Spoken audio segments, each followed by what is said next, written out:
Hello. Hello, I'm Rekai. And I am here with this. Oh shit. My body tracking is not on today because it is very warm. And I cannot it. I just see my frames drop completely. Hello. Am I still live? Probably not. Fucking hate OBS. I fucking hate OBS. Why is it dropping? Hello, Derp. How you doing? There it goes, back in red. Hello, though. I might have to either restart my PC or replug the wire, so I'm just gonna replug the wire. Wire? Wire. Gam.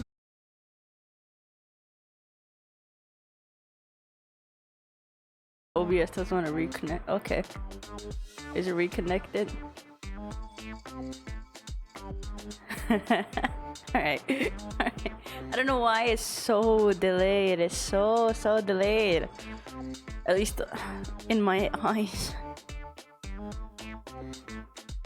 And my pipe so hard you disconnected. Yep, you and your big ass pipe. But welcome! Hello, Dr. EP. How you doing? Oh, Clip Studio, very demanding indeed.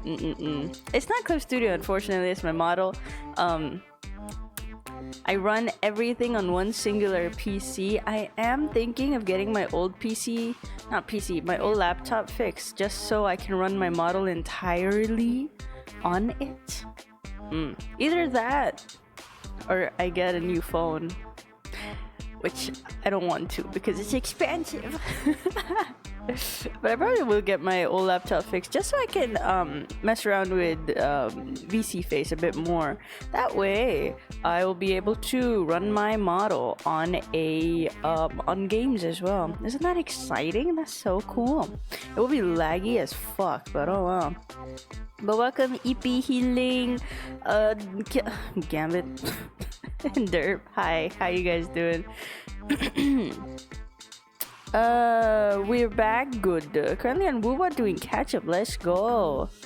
What are you catching up on? Why does a new phone matter? Because I have a very old phone and I am using it like a webcam rather than the thing that would make my model move. Because right now, my model, the webcam, the face rigging, it is taking up too much CPU power, which is why my PC crashes. That's why I don't run my model with games, which is so unfortunate because you guys deserve to see my stinky little model that I worked so hard on. The different iPhone tracking and PC camera tracking is crazy, yes. Sadly, mine is an iPhone, but it's just an older one. Doesn't have face tracking on it. Sad. I'm catching up on a month and a half of content. Oh. Old man healed? Hell yeah. Let's go, Healing. You are officially old man. I could pay you for a commission in advance. No. I mean, all of my commissions are in advance anyways, so I don't know. Oh, my throat. What the hell? It's so warm. It's so fucking warm recently. It's been so hot that I have been drinking cold water, and I read or I heard many years ago, not years, probably a year ago, but I heard that it shocks your vocal cords and it's not good for your vocal cords, especially if you want to talk. So I've been avoiding drinking ever since I started streaming because I didn't want my voice to glitch out too much. But I drank cold water for the past few days, and I think it's taking a toll on me. The big one, I mean. No. There is something that needs to happen before that, and before that, I think I might be responsible for that one thing that needs to happen before that. And there's a high chance that that might not even be utilized, the thing that you know what I'm talking about. So yeah, give me a moment. Give me a moment before I know what it is that I have to do. Yes. Imagine referring your voice as glitching instead of voice crack. What do you mean? I'm a digital anime girl. You guys forget? Also, how you guys doing it? I know it's been a while. I know it has been a while since I even showed up. Even on Discord, I was not really active. I don't know. Impromptu break, I guess. I don't know. I didn't realize I was tired about something. I don't know what I was tired about. The reason I am taking many days off is because I am in and out of the hospital. Wait, no, that sounds worse. Just getting checkups done. As you guys know, I was feeling very, very ill a few months ago. I was very sick, could not figure out what it was. So now they're figuring out what it is, and it is going great. Oh my god, Jacob! Hi, how you doing? If you're not active, Rekai. I know, but still, I'd like to be active, you know? In and out. No, there. Shut the fuck up, there. You know what's going on. Shut up, sit down. I'm not in and out of hospital. I'm sorry, that was bad choice of words. But just getting checkups done. They took a lot of fucking blood out of my hands. It was horrible, but oh well. And I got very tired. I was knocked out for a while. Yeah, sit down there. God damn it. Also, hello, Jacob. How you doing?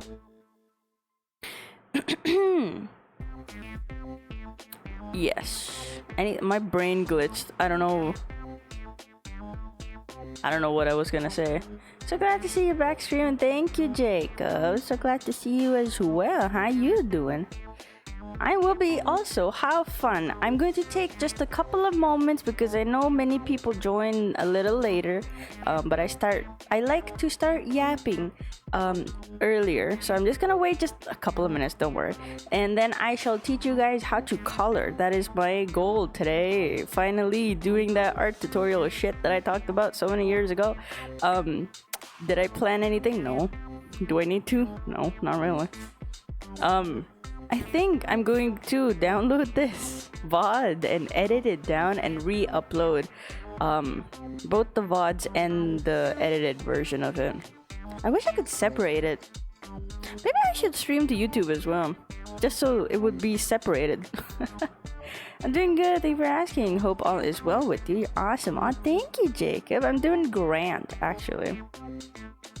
I am doing very well. Okay, art tutorial. Hell yeah. Bloodless hands, no wonder. Bloodless hands? But there's so much blood on my hands. I'm kidding. Awesome. Quick little reminder. I did send this to you. I keep forgetting I don't have hand tracking. But I sent you guys this illustration over on Discord. I don't know if you guys knew how to fucking download it. So just a quick little reminder. You right click and download the fucking PNG. Upload it to whatever drawing software you use. Slap a white background on it. And then import this image on it. Or just import this image directly on your software. And make a new layer, add whatever, and then you can color underneath the drawing layer. That is what I'm gonna be teaching you guys. This is some tiny little gift that I made for you guys just a while back if anyone is interested in coloring. This is like Rekai coloring book.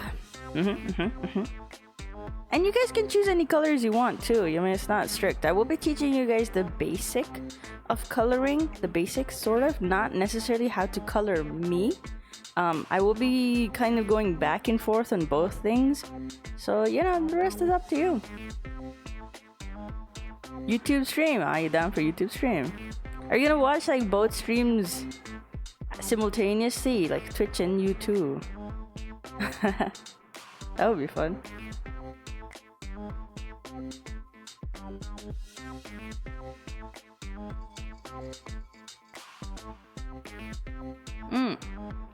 Color along stream, sort of, kind of. Instead, I will be going very much in detail and in depth on how to go about it. But how have you guys been? I forgot what I was talking about.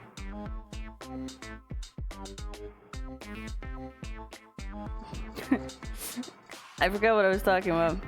But yeah, I'm doing well. Do not worry. I know I take breaks. I kind of become very inactive in many aspects. Like, I know a lot of my friends got very upset with me because I was not dude, I didn't realize, okay, out of sight out of mind kind of shit, right? There's no ill will in my heart if I do forget to like respond to people. I'm really sorry about that. I really am sorry about that. It's just sometimes I see the notification that I'm like, I will respond to this, yes. And then I get so busy with something, I don't even know what, and I forget. And it's not because I don't like you or I don't care about you. I do, but I just forget. I don't know. I'm trying really hard to manage that, but I think the past couple of days I was like, you know what, fuck it, I don't want to manage it right now. I just want to be, I just don't want to respond to anyone because man, I didn't realize that tiny little thing was like it wasn't taking a toll on me. That's way too much, but it was a little like, I'm tired.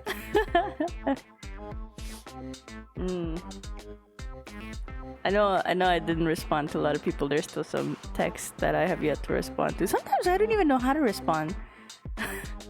I don't expect response when I DM people. See, now that this is the perfect combo. You don't expect it because it's never gonna happen here. No, it will happen. I'm getting better at it slightly. I'm getting better at so many things because of streaming. Like managing my schedule, art, because I push myself to post more art. But that's because of commissions as well. So never mind. I'm getting better at articulating my words, even though it doesn't seem like it.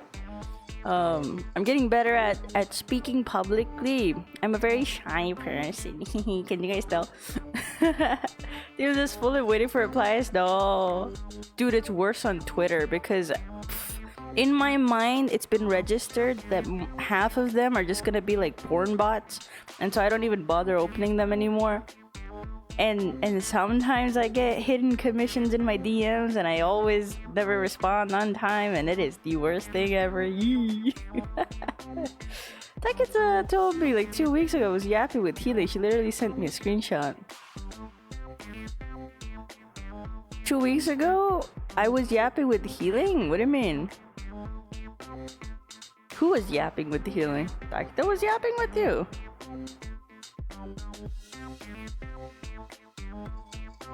I'm gonna need you to elaborate on that. Or is that me telling Takita that was yapping with you?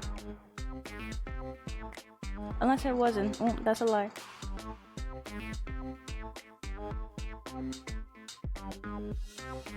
Two messages yapping.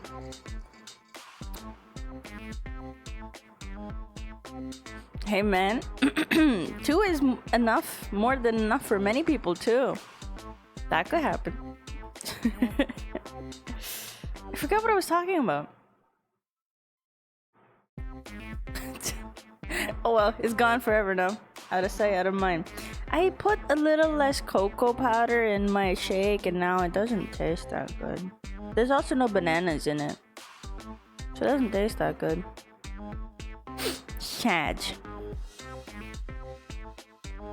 There's something I was talking about. Was it important? Yeah, my throat glitchy or cracking. It's not cracking though. My voice isn't cracking. It's actually just going like, like not even. I don't know. No flavor at all. There's not a lot of flavor in it. I'll be honest. There's honey. There's chia seeds. There's oatmeal. There's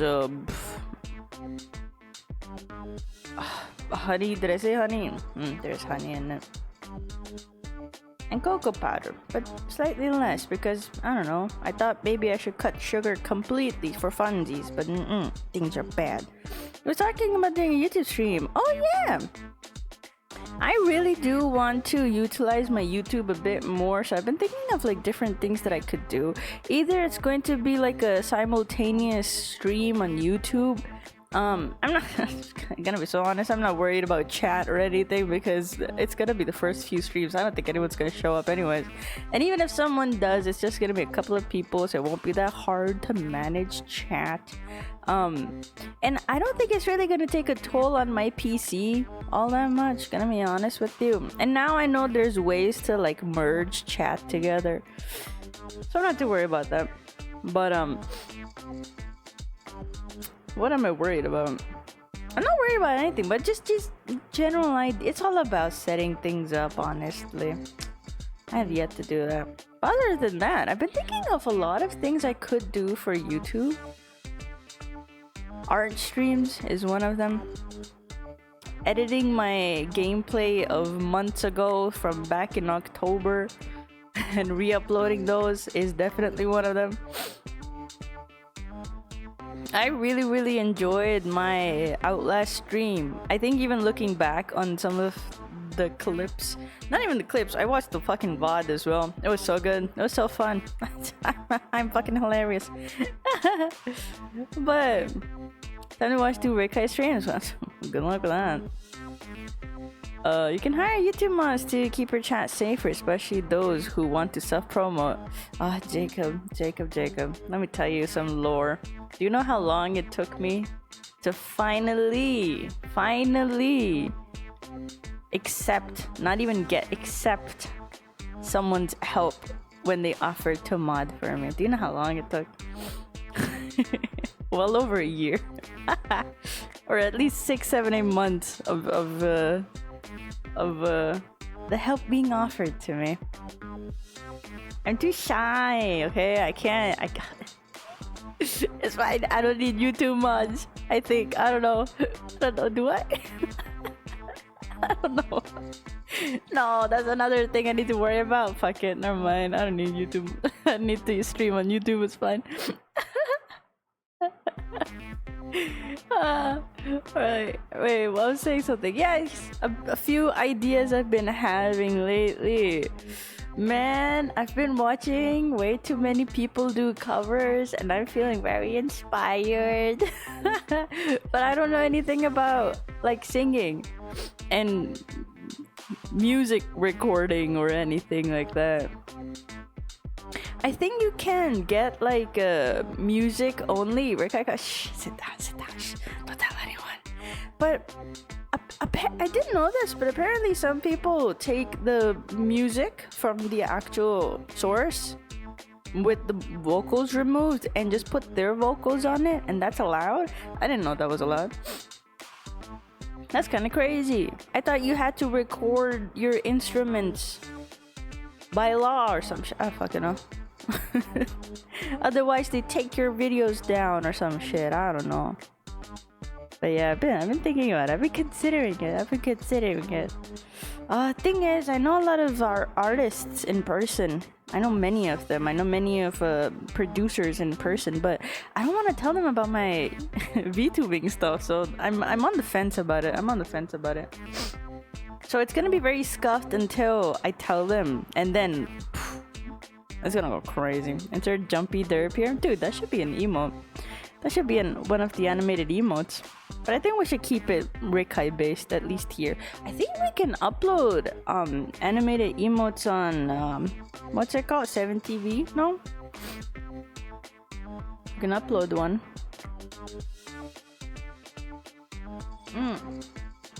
But I really have been looking at some songs that I'm like, that would be fun to sing.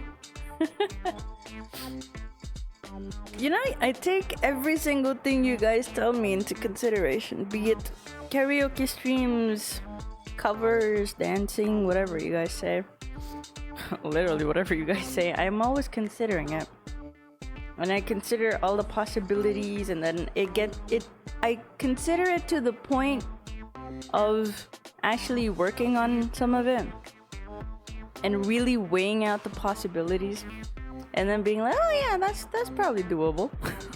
That's probably doable. Whatever you say, you say. Within the realm of decency, horror games done. I play horror games. I mean, I played horror I had a whole month of playing horror games, nothing but horror games. And it was probably the most ambitious thing I've ever done on Twitch, and also one of the most fun things I've ever done. That's probably reserved for Halloween. No, it doesn't have to be. It doesn't have to be. I would be 100% down to do random horror streams every now and then. Either that or I'll have like a whole week of horror stuff. So like every month or so I could do like a week of horror. I am a variety streamer. You guys want hand cams? You know, I've actually been considering that as well. Roblox? No. I need someone to play Roblox with me to guide me. I'm not gonna go in there completely bare bones, unaware. Gifting our horror game. Would you not? I have horror games. I can get them. Shut up. Sit down. I don't want gifts.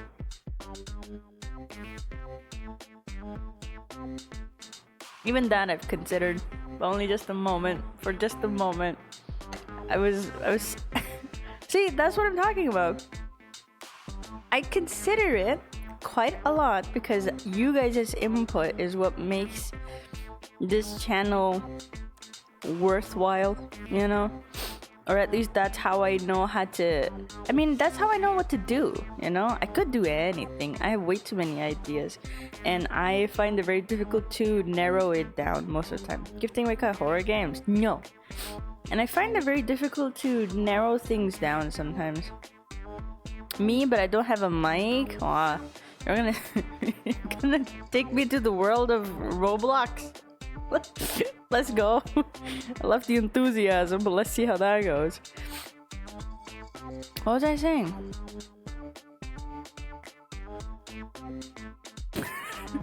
Sometimes I read some of you guys' fucking messages and I'm like... It resets my brain. What was I saying? Hold on.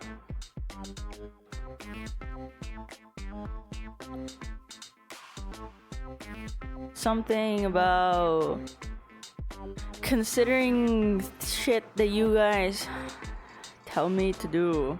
Yes, you guys are what makes this channel very fun and enjoyable to watch. And yes, I was saying how I have way too many ideas and it sometimes accumulates very aggressively in my brain and it gets hard to narrow things down. So you guys' feedback is very, very important to me. So even with the whole fucking gifting dono shit tip stuff, guild funds, I'll call it guild funds. Even with that, I did consider it. I am still considering it.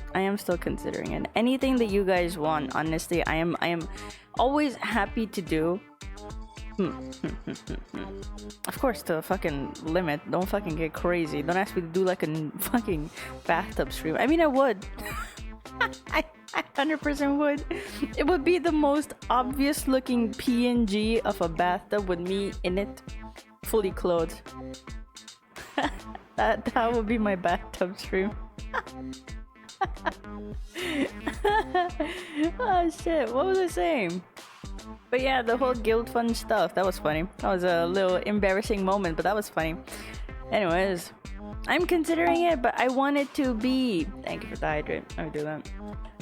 I want it to be more fun. I want it to be something interesting, not just like a give me money. Like I want it to be something fun. Like, you know, maybe kill my model or something. I don't know, something.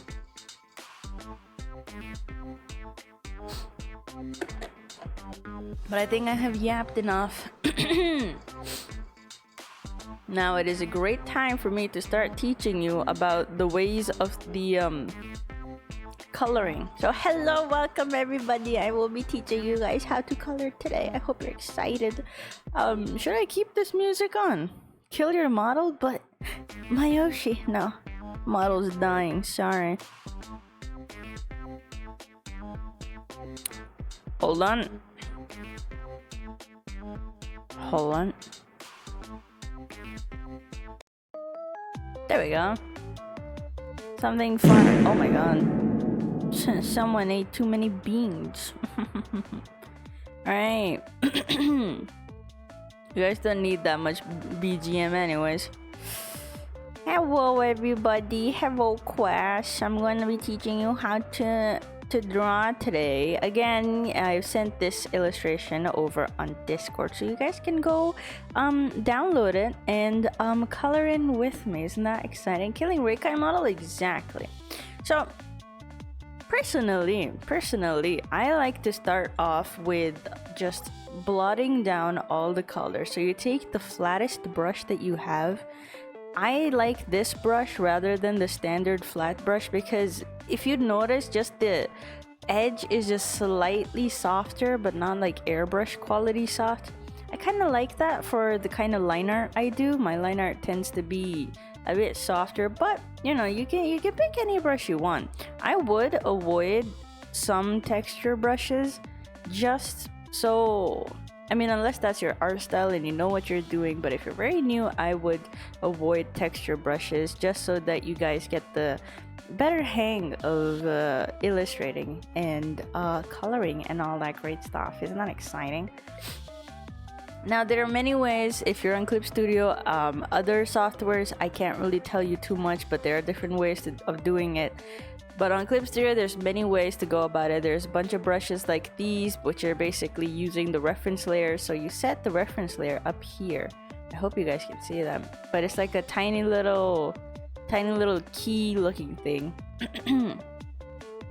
And then, wrong one, I guess. Wrong one again. What the fuck? Why? Okay, well, that didn't work. Isn't that exciting? There we go. So, I mean, these brushes are fun and all, but I feel like they're way too messy, especially for my janky little line art. So, I just manually color it in. I don't care. I know it takes long, but sometimes taking your time with illustrations is like a better thing because it's peaceful. At least to me, it's like a peaceful little process. Is it good for deadlines and stuff? Probably not. But it's peaceful to me. Yippee. I think I've done enough illustrating or sketching streams, and I have not really been doing what's it called? I'm gonna assume that's a leg there, but I haven't been doing a lot of coloring streams like recently, so that's what we're doing today. Hope you guys are ready. But I just outline and I overfill some of the areas that I know is gonna be overlapping, but if there is no other overlapping, then I just follow in, I color it in, you know. It helps me also make sure everything is filled and there's no big empty spots, because I don't like those big empty spots in a finished illustration. There we go. And then this brush that I use all the time is called Paint Unfilled Area, which is just a standard Clip Studio brush. It considers the outline that's happening within the layer that you're using, and then it just fills it in. Isn't that exciting? Coloring stream, I haven't had a chance to give it a go yet. Well, that's why you can do it right now. Welcome, Arthakuma. This is why I'm coloring it. I was gonna color it on my own time, just for funsies, but then I figured it would be actually really nice if I stream it instead. And that way, if anyone is struggling to color in, or if anyone isn't feeling like it, or just anything, any reason really, then maybe they could do it right now. This is how I get you guys to be artists. If you join the guild, you can be a certified artist within some months. Depends on how often I draw. See guys, I told you I have boobs. I have some boobies. Knowledge, exactly. You guys are gaining knowledge. There's so much knowledge. So much knowledge to go around. Let's go. Now, right now, if you're wondering what is Rekai doing, what am I supposed to be doing? We're blotting in all the colors. This is called flat coloring. This process is called filling in the outlines or the line art usually, or whatever you want to call it, your sketch. So this is called the flat coloring base layer. If you ever commission an artist, and they tell you that they're gonna send you flats or they're gonna send you the base coloring or something, this is what they're talking about more often than not. They will be sending you a very flatly colored, what's it called, illustration. Yes, that is different from rendering. I will be teaching you guys how to render. Flat coloring is not that hard. It just depends on what you're more comfortable with. You could technically also use a basic lasso tool, outline everything, and then hit this fill layer on it and color it in, man, like that. Like, you could do that, but I just don't do that shit. I don't like it. It's not fun. Is that a reference image rendered? Only the face and the hair is rendered. The hoodie is a flat color, and it's also very sketchy. That is a very sketched out reference. And the reason I use this is because of the flat colors, and I really like this is the my reference that I use for my illustration. This is for the coloring and the rendering for the skin and everything, and now I have started using my model's face for whenever I render my face out, because for the longest time, I don't know if you guys ever picked up on this, I had not finalized the way I wanted my eyes to look until now. And I know to you guys it might all look the same, but to me there's a big old difference, and I never really finalized it. And so my face was either always hidden or partially hidden, or it was I mean, it looks similar with this one, sure, why not, but there's some aspects that are different. And I finalized it with my model, so I am also working on my model on the side whenever I have time. You guys are gonna witness my model. Hopefully this year, within this year. I am committed. Is it gonna be fucking rigged? Probably not. But let's see how that goes. Let's see how much I'm willing to broke max and rig it myself.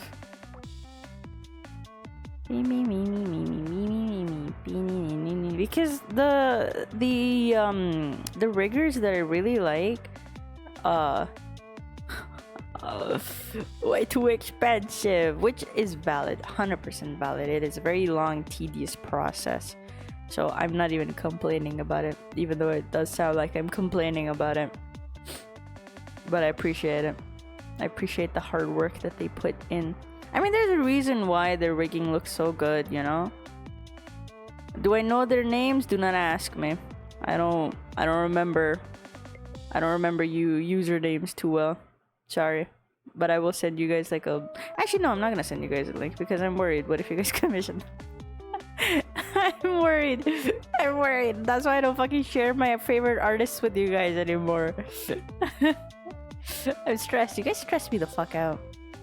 How much is a rigger? It can go anywhere above 500 to 3,000. Oh, yeah. Anywhere. Yeah, that's what Healing said. Let's go. The ones that I really like, their range is usually around 1,000, 2,000 range. Which is a lot.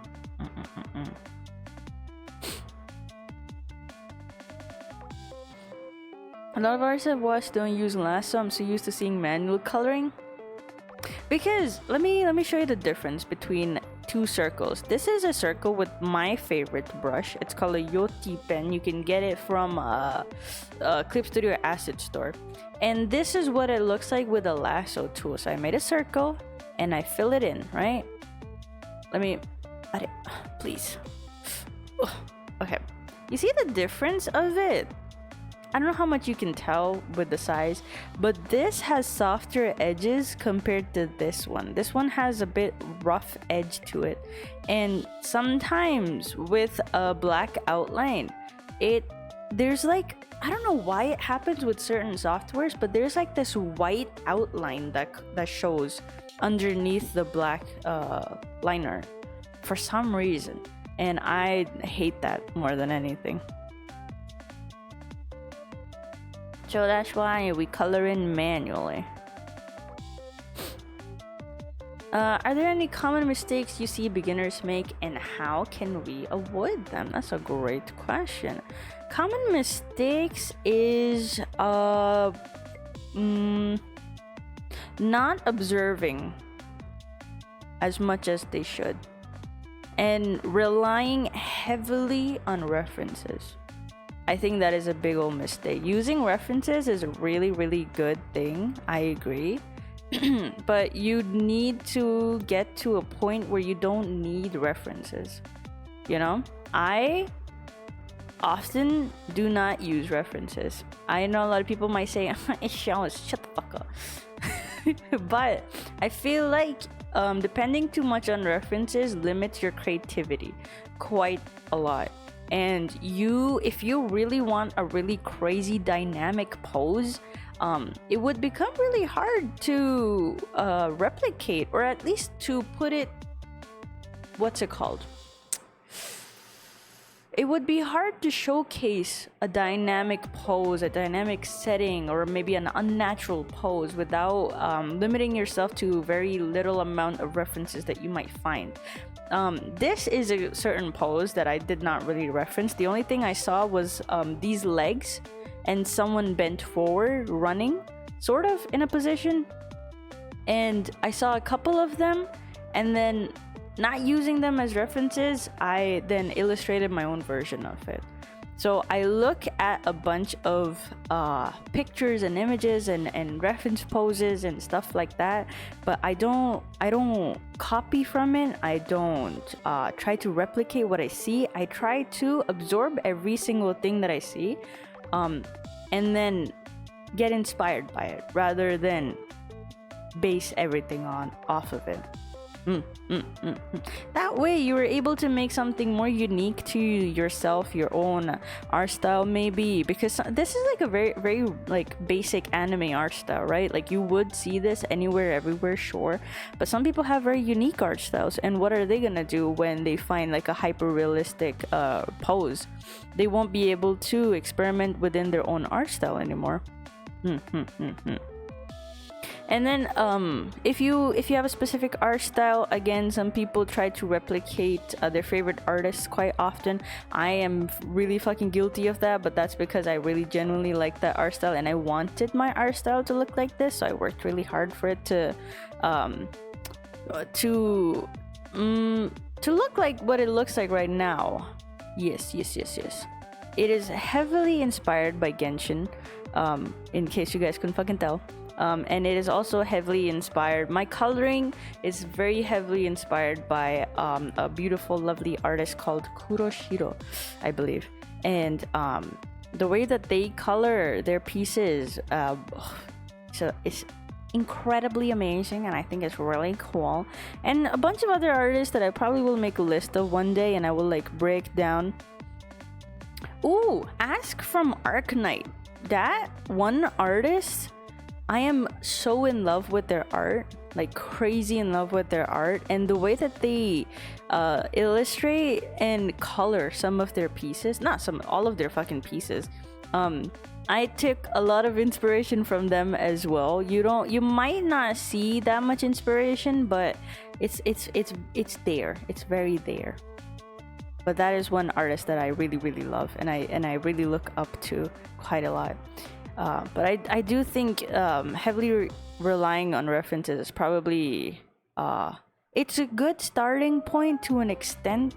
If you really have no idea what to make, call them studies rather than finished illustrations, because, and this is not even like, oh, if you want to be a professional artist, this is just for your creativity. I love when people experiment with their creativity, and they can be because if you're creatively doing XYZ things, you can be that much more expressive. Like, I want a character, at least for myself, I'm going to talk about myself as I'm a character, all right? So I want my character to give off a very energetic, bubbly vibe, right? And I need to find the perfect pose, the perfect energy. I need to find the perfect reference photo. And for me personally, for my little brain that gets distracted too easily, I find myself wasting way too much time trying to find that one pose, right? If you understand or observe like anatomy in a basic setting, if you understand anatomy, I think you would be able to manipulate the anatomy well enough to then do whatever it is that you want to do. Now, is my anatomy 100% accurate? Definitely not. I could tell you anatomically this hip should not jut out that much, but it as a whole makes my illustration look all right, you know? So don't be too crazy about the details. Would you say my rigging is worth 1,000 to 2,000? Oh yeah, you rigged your model, didn't you, dude? I really like your model. I don't know. Would it be? Would you charge that much? I think it depends on the artist as well, or the rigger as well. I've seen some really good riggers be like $600 as well, and some pretty mediocre riggers be over 2,000 as well. So it's about brand, I think. So really, I don't know how to gauge. I guess it's like the hours you put into it. But yeah, I would pay you over $1,000, $2,000 for your rigging, Artakuma, if I had that money. If I had that kind of money. How did you learn rigging anyways? Did you watch some tutorials, or did you figure it out as you went? It's pretty cool that you made your own model. It's actually very, very cool. I don't know if you guys know this, but Artakuma used to stream. I hope you don't mind whenever I mention that. But you know, you were a public figure, and I did watch your streams quite often, so there's that. Artakumo made his very own model, and it was really cool. It was really, really cool. I'm not gonna lie, I will say it. I was very inspired by it as well. But you had like some streams where you were getting feedback, writing down ideas, poses, toggles, all of that. That was really cool. That was really cool. I want to do something like that too. I'm gonna yoink your ideas. Just like an artist, I steal. I'm kidding. That's fucked up. Again, I am simply just blotting down everything. But I hope that weird little explanation of everything helped Jacob. I could have been completely wrong and off, but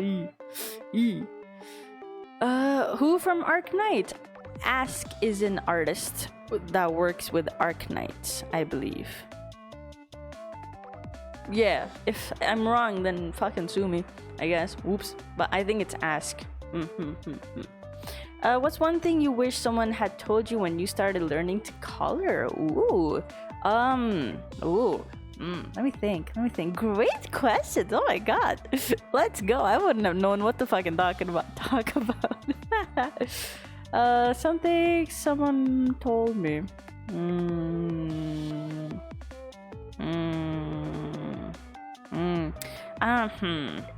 Even though I did go to art school and I got an art fucking degree, right? My art style only developed after I graduated. So this is only 2 years worth of work, maybe 3 years, maybe. I don't know how long it's been. I would say a year. When it solidified. If you look at my very old art streams, I have a slightly different art style. The way I color is slightly different. Now I feel like it's more organized. So maybe a year. It took me a solid year to figure out how to color and how to illustrate and how to line and call something finally my own art style. Like, this is how I like to do XYZ things, right? Rather than trying to mimic what I saw other people do. That was one thing that I was definitely doing. I was trying to mimic quite often, which is not a bad thing. I think that is a very, very good little thing if you're starting out. if we're starting out trying to figure out an art style, that is definitely one thing I recommend people to do, but do not depend on it. And as soon as I realized that I know what I'm doing and now I need to figure out my own art style, I stopped trying to mimic people and I just started perfecting everything that I knew. That is such a weird way of putting it. Like, I'm so fucking professional, Lamau. Am I? I might be. I don't know. Some people say just because I don't work with a company, I'm not a professional, but oh well. Other than that, though, what I wish someone had told me. This is just like a me thing. I wish someone had told me not to stress out about it too much and to just give it time. But the thing is, I knew to give it time. I think this is gonna sound so weird and cocky, but I always knew I would get to a point where I would have an art style that I'm happy with because I was always working towards that goal. A part of me always knew I would be streaming and streaming art, especially because that was the goal I was working towards. And many things that I work towards, I do it after weighing all the pros and cons and stuff. So I always know roughly what the outcome will be. So it wasn't a shock to me that, oh, I can do this. Wow, I just had to put in my whole effort into this and figure it out. Oh, like I wish someone I don't think there was really a moment for me to be like, oh, I didn't have guidance or anything. I know what to tell people. That is one thing. So if you are starting out, there's many things I know I could tell you, but for me, I always knew I would not know that I needed to fucking look at this other particular artist because their art style is closer to the one that I wanted for my art style to look like. I don't know. So it's kind of a tricky question. It's weird, makes me sound cocky, but I kind of always knew what I didn't know with art, at least, you know. Even with streaming, I always knew I was gonna, if I was gonna stream, I was gonna stream as this orange asshole. But that's not to say that I know the outcome perfectly. Like, I didn't know people would ever show up. It was always like a, you know, I'm working towards it. People would eventually, probably, maybe 1 or 2 people would show up. The scale of it is something that I never recognized or never realized. And I think it's pretty cool that people show up and they're like, hello, you know. I didn't consider that because I feel like that was when I realized something is just out of my control. I stopped thinking about it. And then it happens naturally. Like, you guys being so supportive, that was definitely nothing that I was imagining. I mean, it's not that I didn't know people did that. It's just it was unexpected, I guess, because I really wasn't thinking about, oh yeah, people are gonna show up and they're gonna be like, yay, Rekai, we like watching your stuff. I didn't think that was gonna happen, but here we are, and it's pleasant surprise. Even if some very hateful person shows up and they're like, oh, you suck, fuck you, I'm not gonna expect it. It's gonna be very shocking when it happens, even though I joke around about it quite often. I banged it out in 10 hours, still have that stream somewhere on YouTube? Dude, that's insane.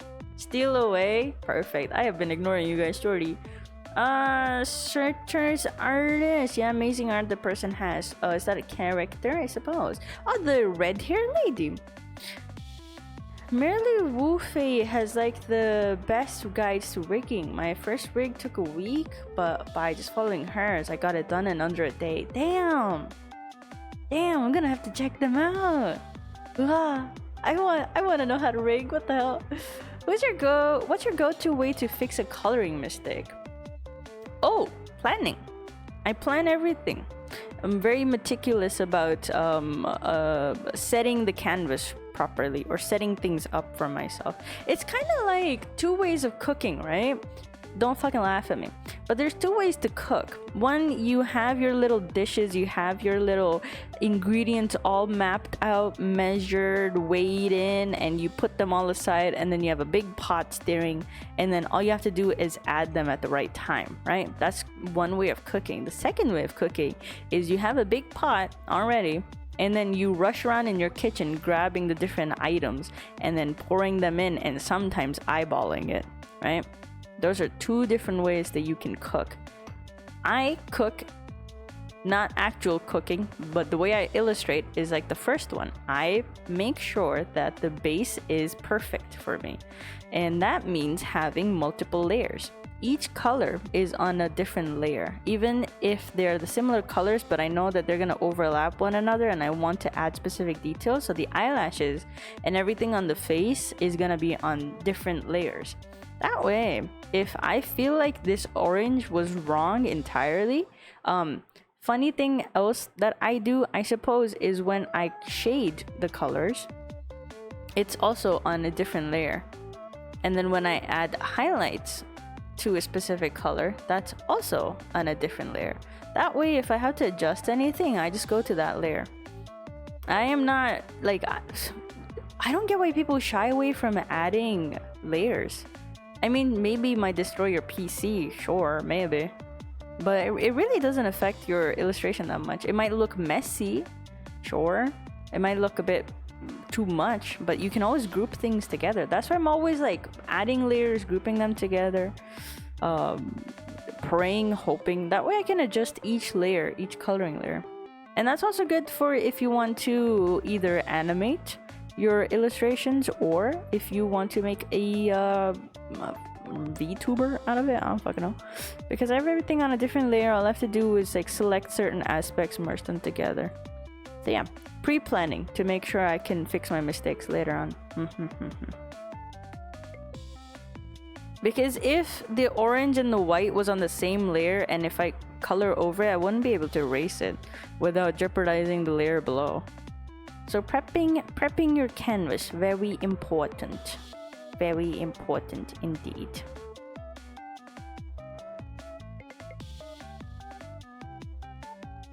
This is a tedious process, the mapping down the colors and stuff, but it works out in the end. That's why my rendering takes me less time than my sketching.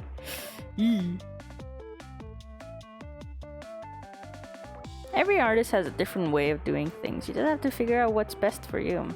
And just because I do something some way, doesn't mean that this is like the gospel. Take everything I say with a grain of salt, but only a small grain of salt, because I am teaching you guys good shit.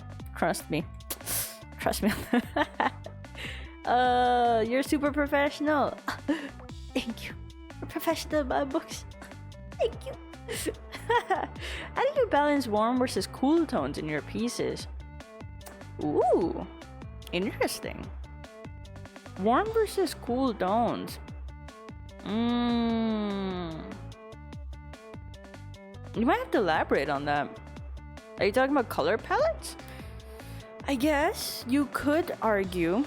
This is a fun little visual trick that I did that I thought was pretty fucking smart of me. In my model, you might notice I have the color orange and blue and also white, right? So here's time to break that illusion just a bit. Hopefully you can see this color wheel. I did make it big. You don't see the color wheel. Nobody told me you guys can't fucking see the goddamn color wheel. There we go. This entire time you guys couldn't see my fucking color wheel. All right, I'm gonna break that illusion just a little bit, right? You see, the orange is not perfectly orange. It is actually more beige, right? Right? And complementary colors. Complementary colors? Is that a complementary color? Opposite color on the fucking color wheel, right, is blue, right? So you would think that my hoodie is this color, which looks like this. That's not true. My hoodie is actually a warmer tone of blue, arguably green, and it looks like this. But you can't tell until I show you on the color wheel, but that these two colors are not perfectly opposite on the color wheel. So my entire color palette is warm, even though it might not look like it. Now, I did this tiny little trick, confusing, not that I'll explain it a bit more. Tiny little trick I did with my hair as well. My hair is also a warm tone, not gray, not white. It is a warm skin tone, grayish skin tone, I suppose I should say. Or beige, I don't know, whatever you want to fucking call it. That is the color of my hair. If I were to make my hair cool toned, this is for you, Derp, just so you understand what I mean, right? Let me explain to you what I mean. This is what cool toned hair color would have looked like on my design. It would have stood out way too much, and I wanted it to be able to blend perfectly into my warm palette. So white hair actually makes my hair stand out way too much because it is cooler tone. These are cool tones generally, you could argue, but warmth and lack of warmth in color is always going to be what's it called when you compare two things together? What's the fucking word? Relative. It's always relative. So this, you might argue, these are cool toned colors and these are the only warm toned colors, but that's not true, because yellow is always going to be warmer than orange. Orange is always going to be warmer than red. So it's all relative completely. But just to put it to perspective, this is a cooler tone hair color, which is not my hair color. My hair color is a lot warmer toned. There we go. See? This is a cool tone. This is a warm tone within the same value. Is that exciting? Is that kind of fun? I think that's kind of fun. Yellow is warmer than orange? Yes, it is. Yes, it is. In terms of tones. I don't know how to explain them. Okay, so you have your hues, right? Your hues are all of these colors on the wheel. This is a really bad way of explaining colors, but it's effective to some degree. So these are called your hues. Your hues can be warmer or cooler, right? I would have to do an entire color theory class just to show you guys what I mean by that, right? You know what? Maybe I might color this in a warm palette and then in a cold palette, so that you guys could understand. But basically, generally, within 5 minutes, if I was supposed to explain what coloring is, your hues are going to be either warmer or cooler than another color. This blue is going to be cooler than this yellow, right? Think of it this way. When you're out in the sun, in a bright sunny morning, if you go out, you would notice everything has like a yellow orange hue to it, and if you put your hand out, it's going to have like that like warm feeling on your hand, right? And your hand would look a little orange or maybe like a reddish sort of, right? So that tells you that is making me warm. Think about it in terms of sunlight. But you put some clouds over the sunlight and you notice how everything becomes grayish or bluish, you could argue. And if you put your hand out into that cold environment, it's gonna cool your fucking hand down. So that's how color does affect the warmth of it. That's how you can like imagine it sort of in your brain. Values is different, saturation is different. That's a whole different other subject. So this is just like a tiny little explanation of how hues can be warmer or cooler. Bad explanation, not the perfect explanation, but a way to explain it. I missed a bunch. Yay, Rekai is live. I like watching Cuckoo. Let's go. Sounds like derp. Let's go. Do you recommend starting with grayscale or jumping straight into color? So the reason why anyone would want to go for a grayscale is to help them understand their values, right? That is a task. If you want to test out your grayscale, color it with pure black or pure white, your canvas at the very beginning, and change the blending mode to color. That way it would give you a good idea of your values.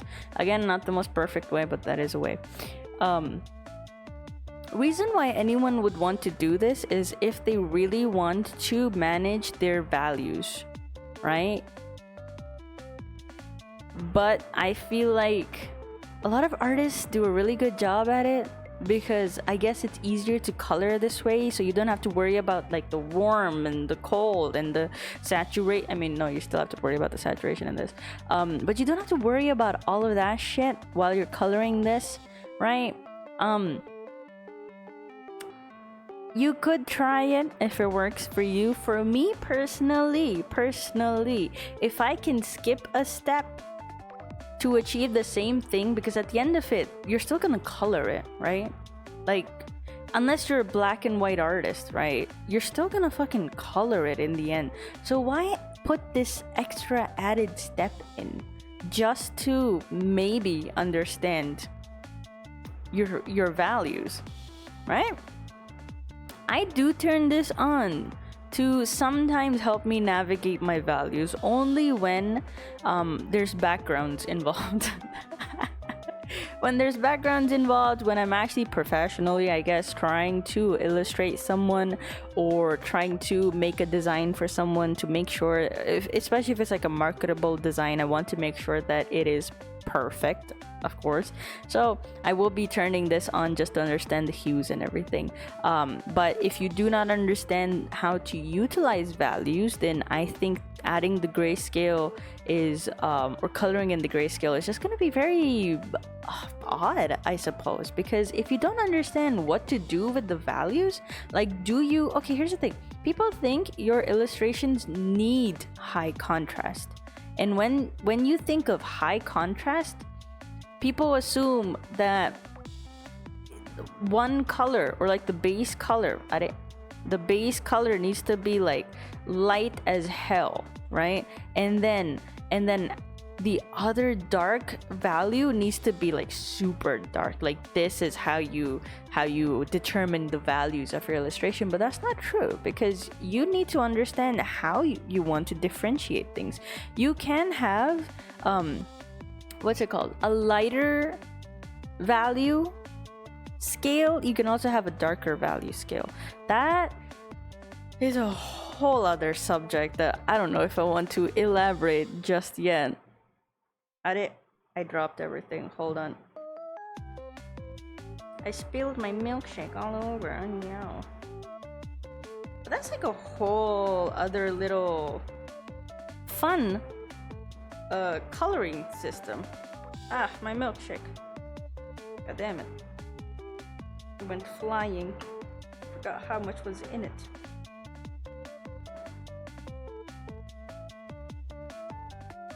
There we go. Yeah, that's a whole other thing, which I would happily tell you guys about, because I studied that shit in school, and so I'm gonna tell everyone for free. Hold on, let me drink some of this and catch up.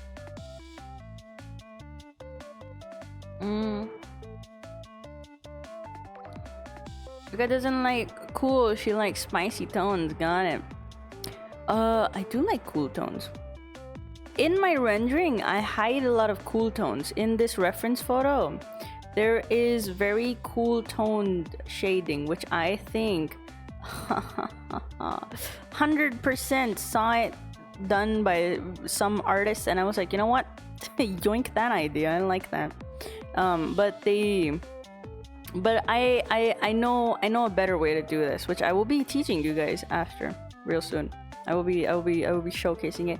Hello, Lexco. How you doing? Confusing. It is a bit too much. I do agree. It is a lot to take in. Yellow is, yes, I already read that. What do you think distinguishes amateur coloring from professional level work? Marketing, I suppose. That's it. That is it.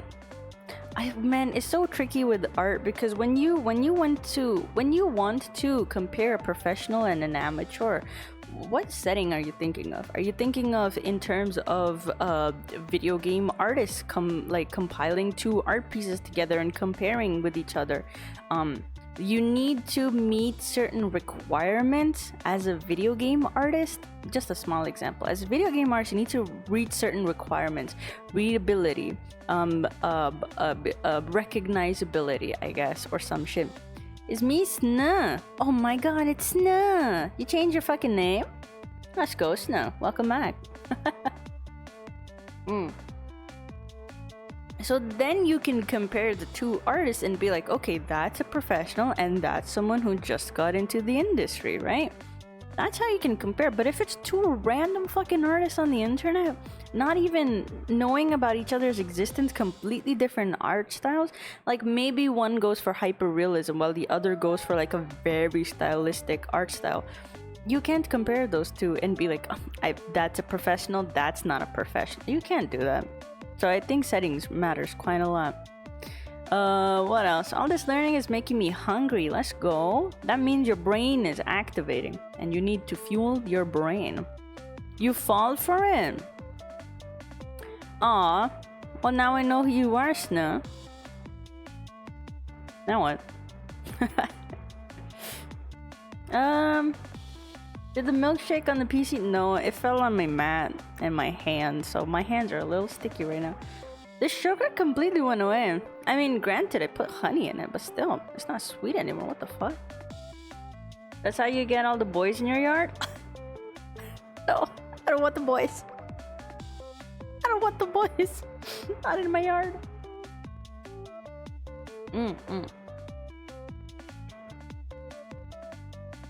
I was trying to shake it, but it didn't work. Oh, my model went away. What are your thoughts on using color adjustment layers versus manual painting changes? Dude, digital art, very different from traditional art. If you have the tool, why not? Why not? I don't use color adjustment layers only because it doesn't work in my tiny little brain and I can't figure out what I need to do. But if you can do it, dude, why not? Yashi, hello. Hi, how you doing?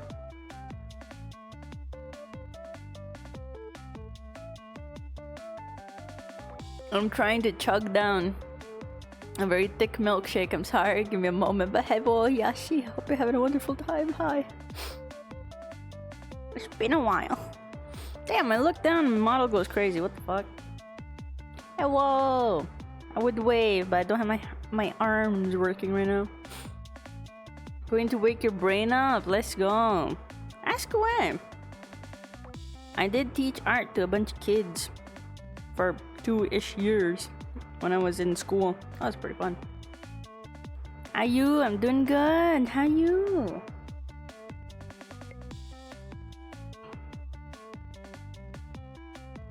Thank you for answering my question. You're the best, of course. Thank you for asking me so many questions.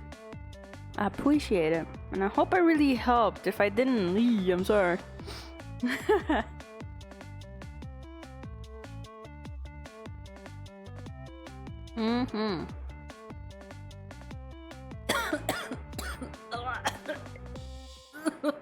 That's good to hear. I'm glad you're doing good. Glad to see it. It's gonna smell like milkshake now, goddamn.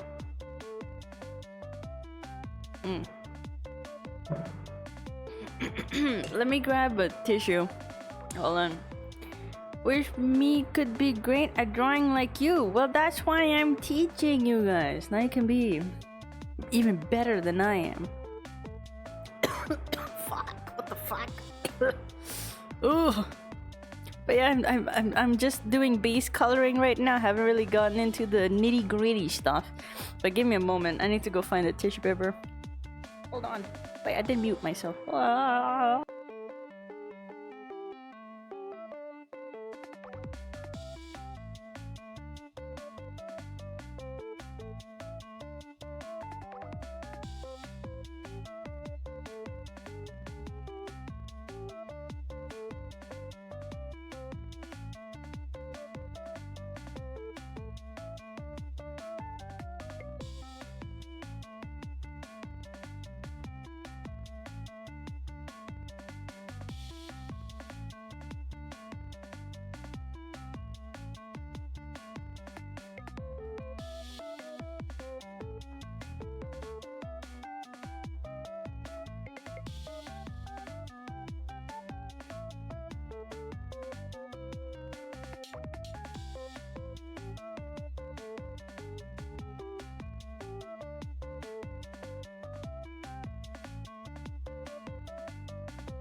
I'm back. I cleaned up a lot of the milkshake. Welcome, hello, Nishria. Nishria. Did I say that right? I hope so. I hope so. You did. It helped me more than you know. I appreciate you. Thank you, Jacob. I really hope so. I'm here to learn how to color like a pro. Fuck yeah. Get ready. Start your sketch and illustration. I was yapping about color theory for a very quick moment. Also, oh my god, little pet peeve of mine, can I just say, I'm sorry if this offends anyone, but when people do the most basic color thing and they're like, color theory, I don't like it. I don't like it. It upsets me. I'm kidding. But hello, welcome Nishria. Right now, on my Discord, I sent this image as a PNG. Thank you for following me. I sent this image as a PNG. You can download it. That's my little tweet for you guys. You can download the PNG and you can color along with me. Currently, I am just doing quick yapping. I don't know what this is. Oh, that's my feeties. Oh, I get it now. That's my foot. Got it. And that's my leg. Got it. So right now we're doing the base colors, and I will start telling you guys about the rendering as soon as I'm done with that. Going through the tedious process of actually, what's it called? Lining everything. Coloring it in manually, because that's just what I prefer while I yap about XYZ things. Yes. But yes, this is my little tweet for you guys. What if I'm not good enough? Oh no. But yes, welcome. How you been though? I hope you have a very wonderful time here. I am trying not to start choking up on that one oatmeal or oat that is stuck at the back of my throat. So I apologize if I start coughing randomly. Alright, but I'm gonna be a little quicker. Oh my god, is that Ender? No way. Welcome, Ender. Ender, if only you were in the Discord server, SMH, you could download this and work on it with us. But you chose not to be, so there's that. Also, I hope I don't have to say this, but please do read the rules just in case. There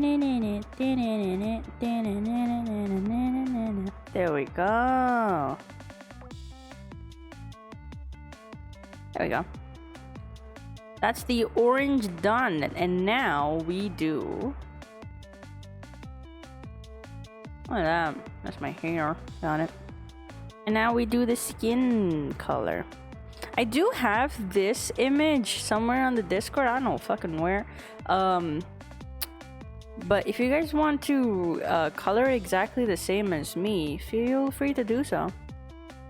And use this as a reference. If you are curious about how to color pick faces, at least for my illustrations, always go for the chin. There is no shading on the chin. So that would be like the actual skin tone color. Or you could just, you know, go crazy. Put any color on me. I don't mind. I don't care. The rules? Yeah, just in case. Not you, Ender. Don't worry. Doing fine. Just watched my laptop freeze when I was about to learn Vtuber. Oh no. Why'd your laptop freeze? Was it cold? Alright. My pants, dude. I'm so excited to render this out and curse myself when I actually decide to rig this. Dude, I saw someone rigging the feeties look really nice, like when the model moves the head so the feeties also turn, so there it was in like different layers, like the back, the heel, the midpoint, the toes. It was all on different layers. Wow. I want to do that. I want to do that with my model. I want it to be so grossly rendered. It's gonna upset anyone that I may or may not commission, or it's gonna upset me. It's just gonna upset me. Ugh, it's fine. It's an art chat. Okay, we'll stop. And there, don't worry about it. This needs to be lower than the hair to make my life easier. But we're almost done.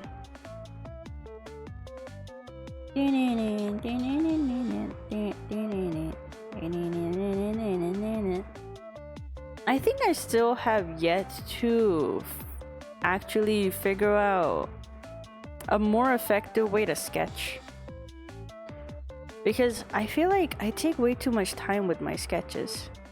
Like I got the rendering down. That really doesn't take me that much time. But I feel like if I want to be more effective and be able to post more work, then I need to figure out my sketches. Because by the time I'm done with my sketches, the day's gone. I'm too tired. And then I give up on that piece. That's so sad. Alright, there we go. Did you know my shorts were gonna be black until I was like, you know what?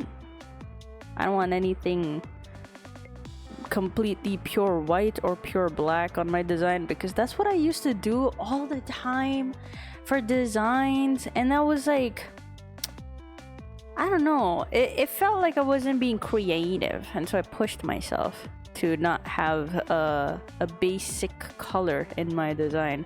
And by base, I mean not have pure white and pure black as my base color for anything. So that's why I am so colorful. But I'm really glad I did that, because I pushed myself and I was like, oh shit, you really can do so much if you put your mind to it. Like, have a completely different color palette. That's crazy. That's crazy. There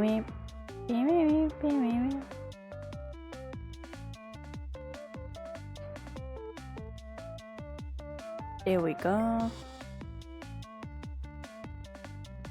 I'm very happy with my design.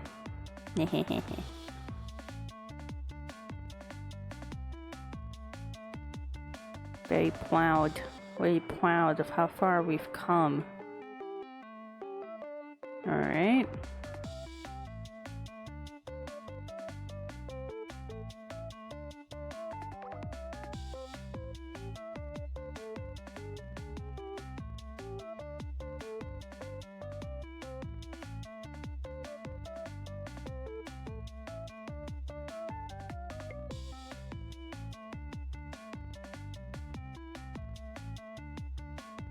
There we go.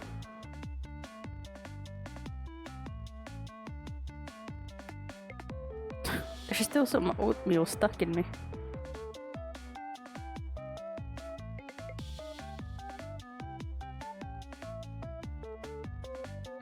Cool. Now another fun little color detail we have is the inside of my jacket.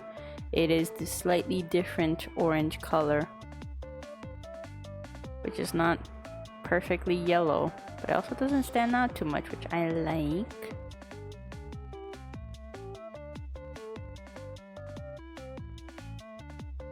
It is also the orange in the inside of my gloves. How exciting.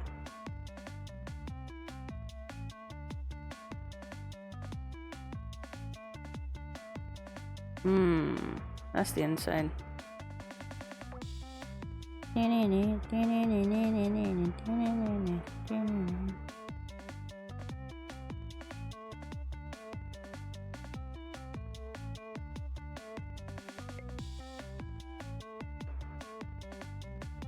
This part might not make sense to you, but don't worry, it makes no sense to me either. I don't know why my hair is overlapping all the way there, but it's fine. There we go. Tediousness, but it's fine.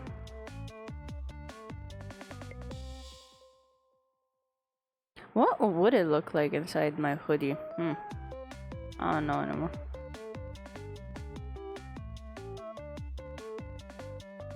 There we go. Probably a lot of skin. No? Yeah, it should be a lot of skin. Like, this should all just be skin.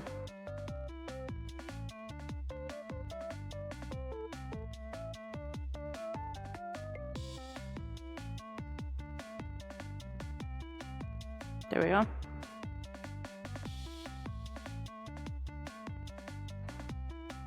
Cool. I can never do your hair properly. What do you mean? Like sketch it? Me neither. I really need to finalize my hair. What does it look like from the back? I don't know. But I guess we'll find out. This is as close to my hair. Because dude, realistically, I never really have to show the back or the side of my hair. So I only focus on the front of my hair. Whoopsies. But don't worry, I will finalize a reference sheet very soon.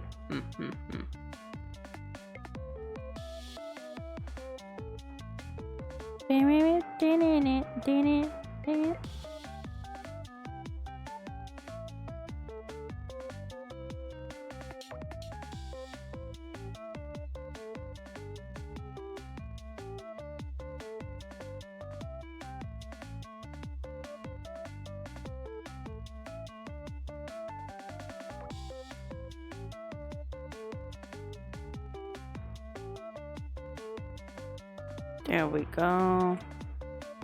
There we go. Cool. I think my boots are also this color. Ah, yes. Yes. I forgot. I did change the color of my boots often.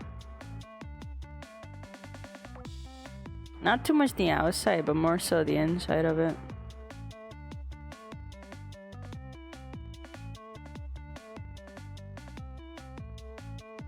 And my socks.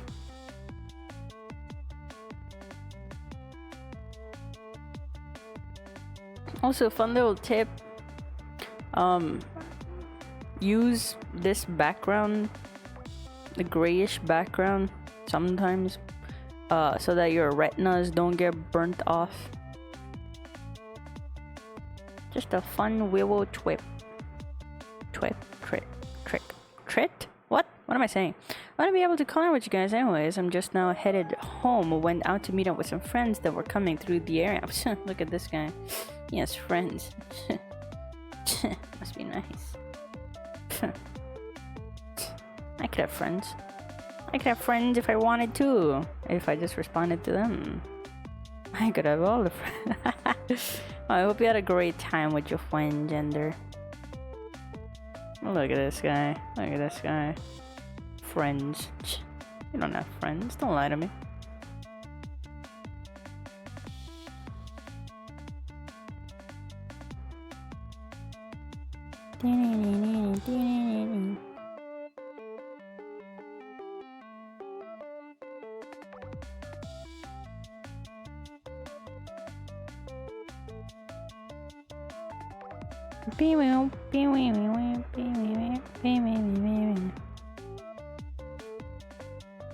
Alright.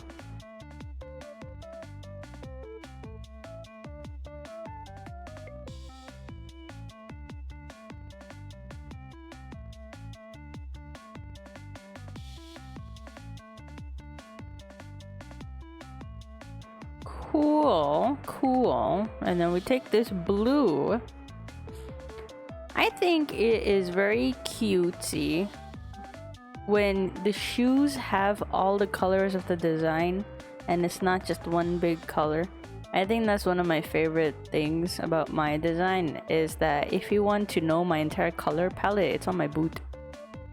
Or at least in this area. This is my entire color palette. I will have in my final render, I think I will have some ornamentation here. I want to add more star elements on my design. There is a bunch, but it's either hidden or at the back side. So I kind of want to add more little details. I'm gonna ornament the shit out of my design. I'm gonna make it near impossible to illustrate. Good luck, guys.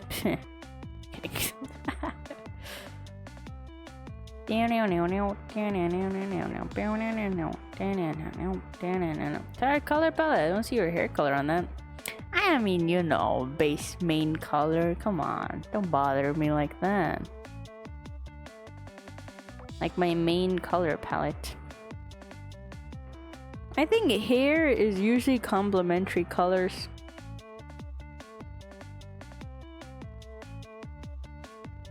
Rather than, you know, other stuff.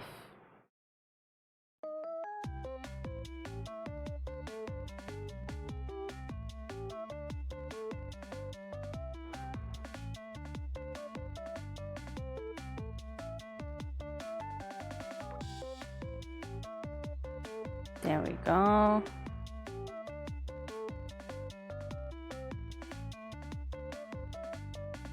I could put some leg hair on my legs to give you guys my hair color palette if you really want. I could have like a whole bush.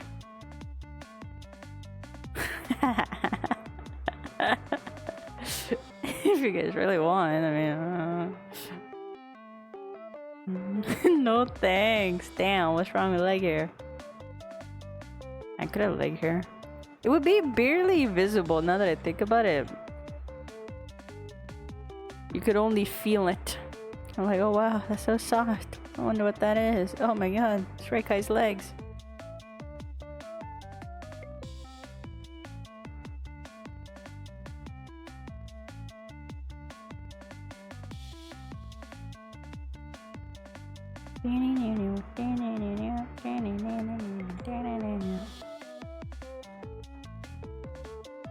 On that topic, because I can't think of anything else now. You guys ever tried waxing your legs? You should try it. Humble yourself, you know? I think it's a great exercise. If you feel like you're becoming too egotistical, is that the word? I'm fucking up. But if you think your ego is boosted up too much, humble yourself. Wax your legs. Wax your legs. And if you really want to humble yourself,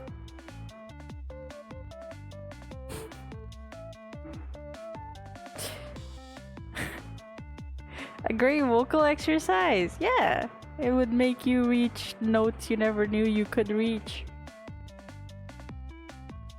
Can I just say, waxing, whoever invented that shit, horrible. Horrible. I don't know if you guys ever tried waxing your legs. Horrible. Never do that. It's worse if you go up north. I don't even know why anyone would want to do that, but it's horrible. That's the worst pain ever. Fuck that. It's the worst. It is the worst. Worst thing ever. Maybe this is TMI, I don't know. Because I really can't stop thinking about it. Maybe it is TMI. Oh well. You guys know way too much anyway, so it's fine. I tried it, right? But I was too shy to actually go to someone, like a proper, or ask someone. So I was too shy about it, and I was like, you know what? I want to know what it feels like. And so I got some wax strips, and all I'll say, I was could not do the other side, so I was bald. I was bald, but only half. So I was half bald because I did not have the strength to do it on the other side. And I was like, you know what? I don't think even God intended for us to rip our hair off our cooches. So you know, I'm gonna keep that half. So I had like a weird mohawk.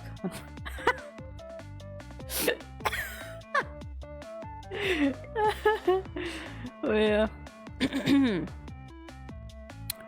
That was great. That was great. Good stuff.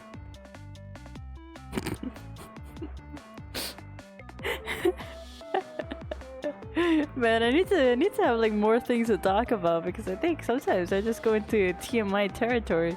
Oh wow.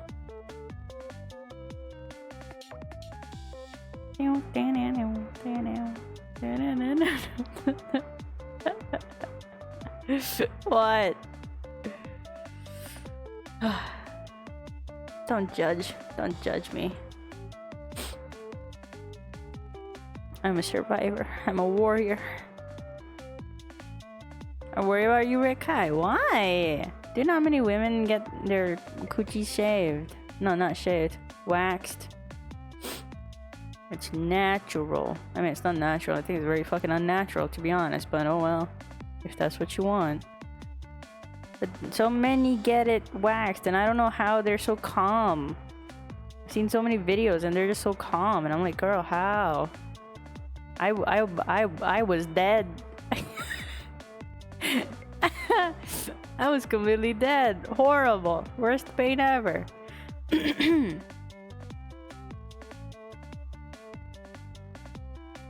But yeah, that really humbles you. That really humbles you.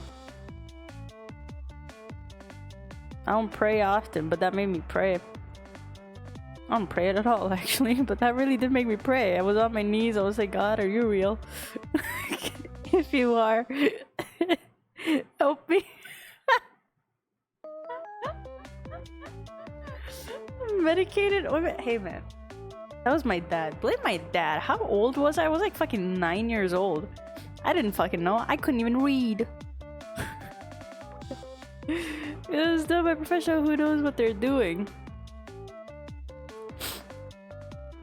It's the same. Dude, okay, I don't want to go to a professional because I feel like I know my body better. And if, oh my god, I am worried that they're gonna rip and look at the little, what's it called? Strip. And it's gonna be my cooch on it. And that is a valid fear, if you ask me. I'm worried they would rip me off. Literally. They would rip off little Rekai, and I don't want that. What if I don't have a fucking vagina anymore? Okay, I'll stop. I'll stop. This is a valid fucking concern of mine, and you guys are making fun of me. What the fuck? Fucked up and evil, actually. No. Dude, I'm worried. I'm worried.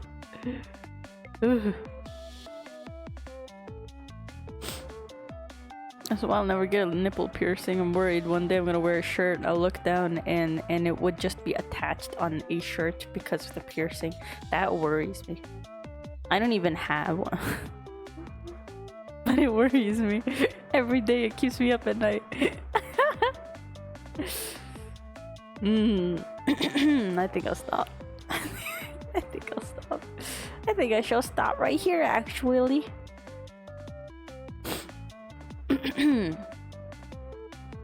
But it's a valid concern.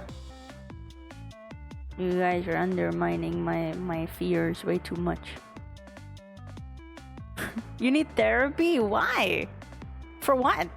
I know I need therapy in general, but particularly right now, for what? The fuck? I didn't even say anything yet. I could. I really could. But I didn't say anything yet.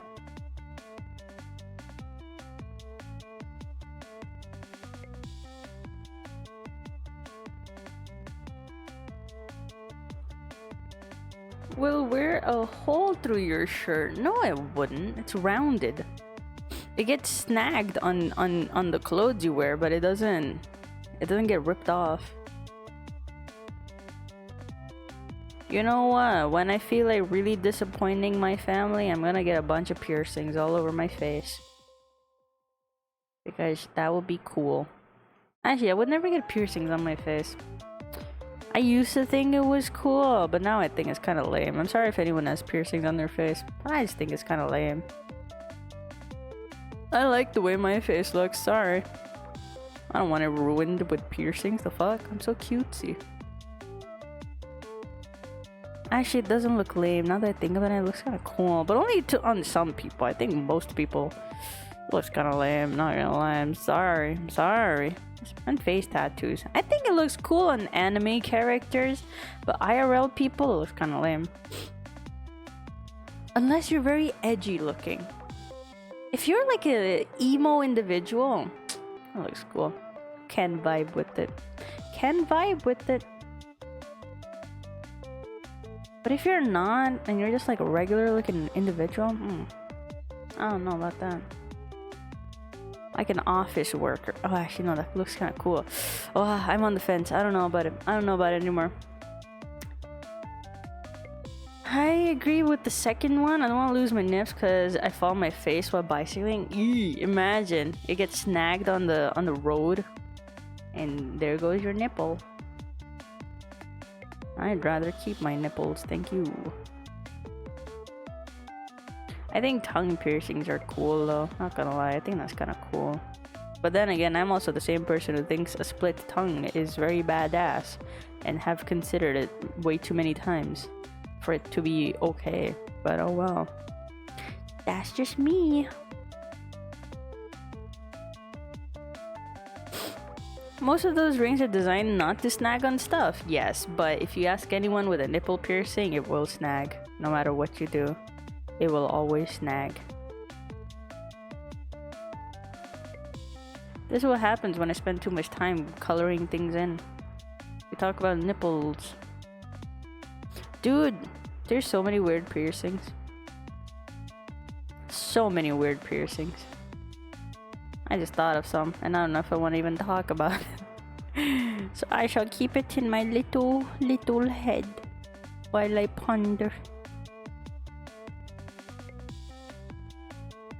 God damn it, my mat's just milky now. Poo. Let me finish up the rest of my milkshake.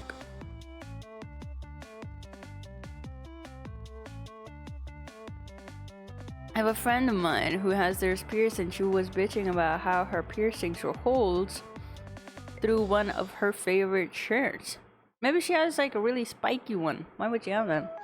They may be rounded, but rubbed still wears down metal. Rubbing still wears down metal?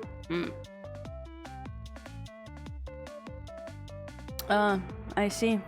I don't know, it's kind of cool.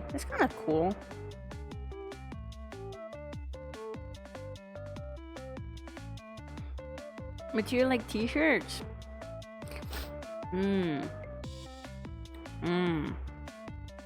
See, now girls wear an extra little thing, right? And that extra little thing can sometimes often come in a material known as lace, right? And lace is known to snag things because it is a material filled with holes in it already. So even with the little ball joint that is supposed to not snag on stuff, snags on that. Yes, that is why it tugs at your nipples in a very painful way. Oh, sorry, bud. Just bonked them. Let's go. Fuck you. It's rubbing my wear down the middle eventually, but it's going to wear through the fabric first. That's what the problem was. Just dumbbell style piercing. Nah, even the dumbbell styles, they snag on the bras, especially the lace ones. Don't ask how I know, I just know.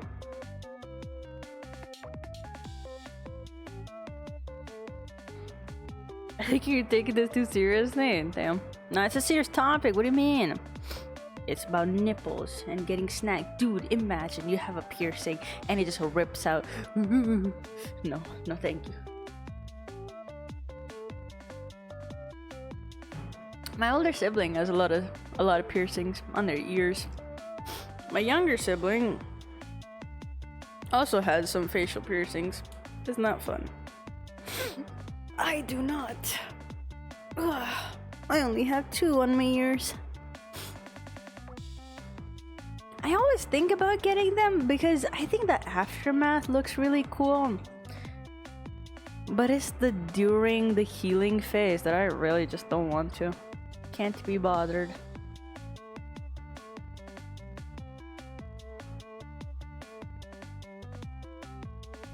I did completely forget my little pouch too, didn't I? But it's fine.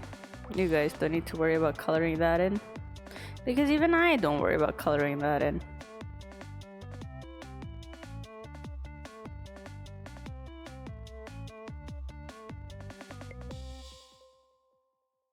There we go. There we go.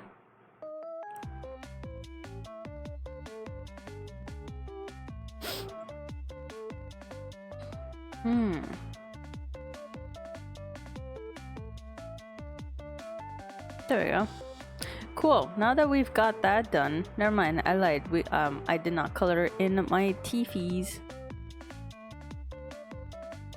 Also, I don't like pure white teeth. Is that weird? I mean, don't get me wrong. I don't like yellow teeth either. Brush your goddamn teeth. But at the same time, if it is blinding white, I don't like it. Not a fan. I think it just should be naturally bone colored. I don't know. Is that just me? I think that's just me. And other things Rekai finds more attractive than other things. I mean, don't get me wrong. I'm not talking about yellow teeth. Yellow teeth. If you have yellow teeth, there's a way to combat that. But, like, I don't know. Just naturally skin bone colored, no? I don't know. I don't know. I think this is a good enough color for... is it? Hold on. This. Yeah, this is like a good enough color compared to these. I don't know. Could be just me. They're the Aidu sisters. Now I feel like, yes! I didn't hear it, but I got a notification that I was gifted a sub. And I was like, whoa, let's go. Congrats to Kuraika. I hope you have a wonderful time with the emotes and the affiliate stuff. It is very exciting and fun. I know she's not here, but yes. And I am too shy to actually message anyone. So when I see her next, I shall tell her, good job. You did a great thing. How exciting.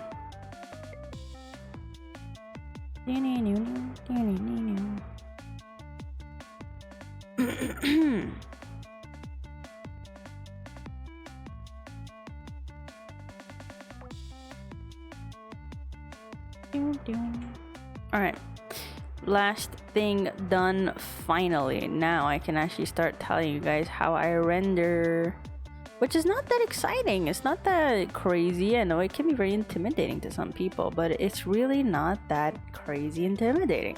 Now that we've got that done, let me finish my milkshake one last time.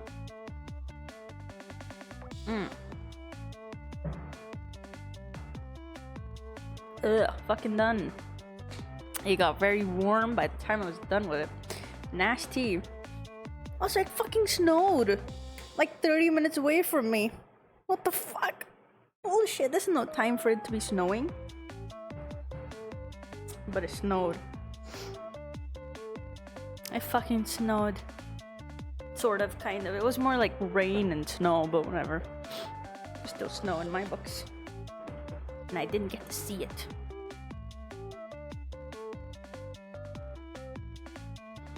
Alright, now.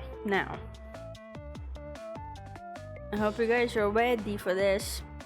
Now that we're done with the base colors, we can now first start rendering whatever it is that you want to render. Honestly, me personally, I like to render out the skin because kind of sets the tone. Now, there are different ways to render. There's so many different ways. So the only thing I could teach you guys is how I do things, right? So, oh, I heard this is a different technique or that, then that's good. You should learn all those different techniques and apply them. Now, the same brush, the flat brush, I will be mapping out the colors for the shadows very roughly. And do I care about where the light is coming from? Not really, because in most of my illustrations, it's always coming from one area or the other. So, it's going to be just to help you guys guide it out as well. Or guide yourselves. I guess this is always a good little thing to add. Make your arrows a little circular instead of flat. Because the circular arrow will make you see the light more in 3D. So the light is not shining here first and covering this whole thing. The light is actually shining here. That's how this circular arrow is going to help me gauge that. Again, small tiny little trick. You don't have to worry too much about it. But it's fun. It's fun to have these tips on standby. If you really want to know how to render anime art style, the way I do it is that I barely do anything for the face and all the rendering goes in the rest of the body. And I know a lot of people don't like that, but I don't give a fuck because that is my favorite way of doing it. And I think it brings a lot of emphasis to other parts of the illustration. And the face is important, don't get me wrong. But the lack of rendering is also what helps it stand out. So there's that. Let me see. Let me see.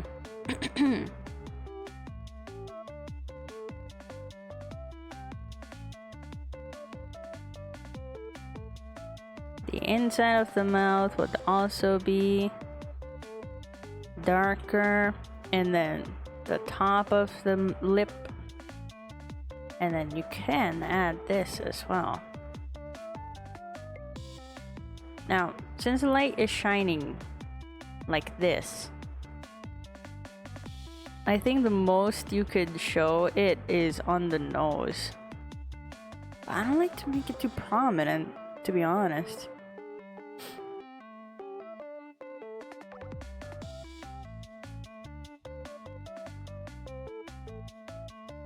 There we go. There we go. Only for a moment. I would probably change that later, depending on how I feel about it. But this is big blocks of color that you would put in. You could start off with the rest of the body, but I feel like the face is most important for me, so I edit it in the face first. And I just realized there are no irises. Not irises, white of my eye. Gone and missing. Which is again an art style if you really want to try it out that way. That's a way to do it.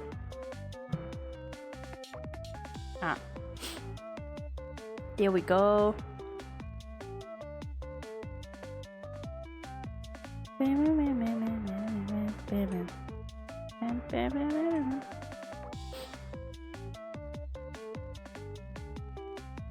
So really roughly mapping the points where the shadow would be. And right now I'm not going to worry about blurring things up or melding them or changing the colors and stuff. I'm not gonna worry about doing that right now. This is called cell shading. I struggle with that, but this is called cell shading. And what that basically means is using a very flat brush. This is a bad way to explain it, but basically you use a very flat brush and you color it in like you would with a marker for something, sort of. So that means no blurring this yet, no doing none of that, and that is one way to get your art to look a little more finished, and that helps you understand your shadows and your lightings quite a bit better. I think it's pretty cool, neat little thing. And also it's the thing you see with animation. If you're wondering how anime is colored, it's cell shading. So it's good for animation because easier to animate flat colors rather than very rendered in illustrations. I mean, people do that, but if you think about quick results, then I guess this is one way to do it.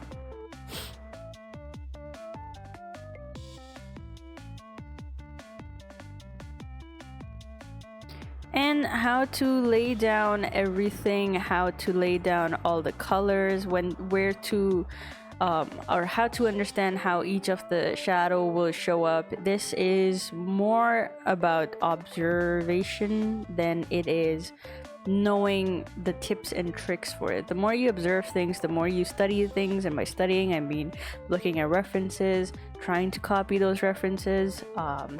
Again, copying is not a bad thing. You just need to know how to do it in a more socially acceptable way. At least if you're posting it online, you need to know a few things. That is all that it is. But if you're doing it on your own, do not worry about anything about the legality of it. Like, oh, am I allowed to copy this one artist's illustration? Yes, you are. But if you're gonna post it, it's gonna be a public thing. Then that is going to make people believe that they have the right to critique it or comment on it. And so that's why you need to know the rules, basically, or the unspoken rules of publicizing your art, which is annoying and tedious because people can be really stupid online, but oh well. But it is a good little practice, and if you do want to post your art, or if you want to post this art as well, like after you guys color it in and stuff, I guess the general rule of thumb is you credit the artist, you tell people that this is a study, and you go on your merry little day. I don't like when people repost my art, which I have seen in certain areas, but I'm not active on those certain areas, so I'm not gonna be an ass about it. But if it's on Twitter, then of course I will approach them and be like, hey, please. Hasn't happened yet, surprisingly. At least I haven't noticed it, so I guess it's fine. But a lot of artists really don't like when you quote-unquote copy their art, and they get really sad about it. Because, I don't know. You know what's weird? They only get sad when the copied art gets more traction. But maybe that's just how they found out. So really, you can't blame them. Watch me cry about it when someone copies my art. I'm like, guys, I can't believe it just happened to me. Somebody copied my art. I don't care. I don't care. You guys, do not fucking copy my art. This is not a pass for people to copy my fucking shit. But if you are going to use it for practice and get better at art and XYZ, sure, I don't mind at all. If it helps you be more creative, I do not mind. Thank you.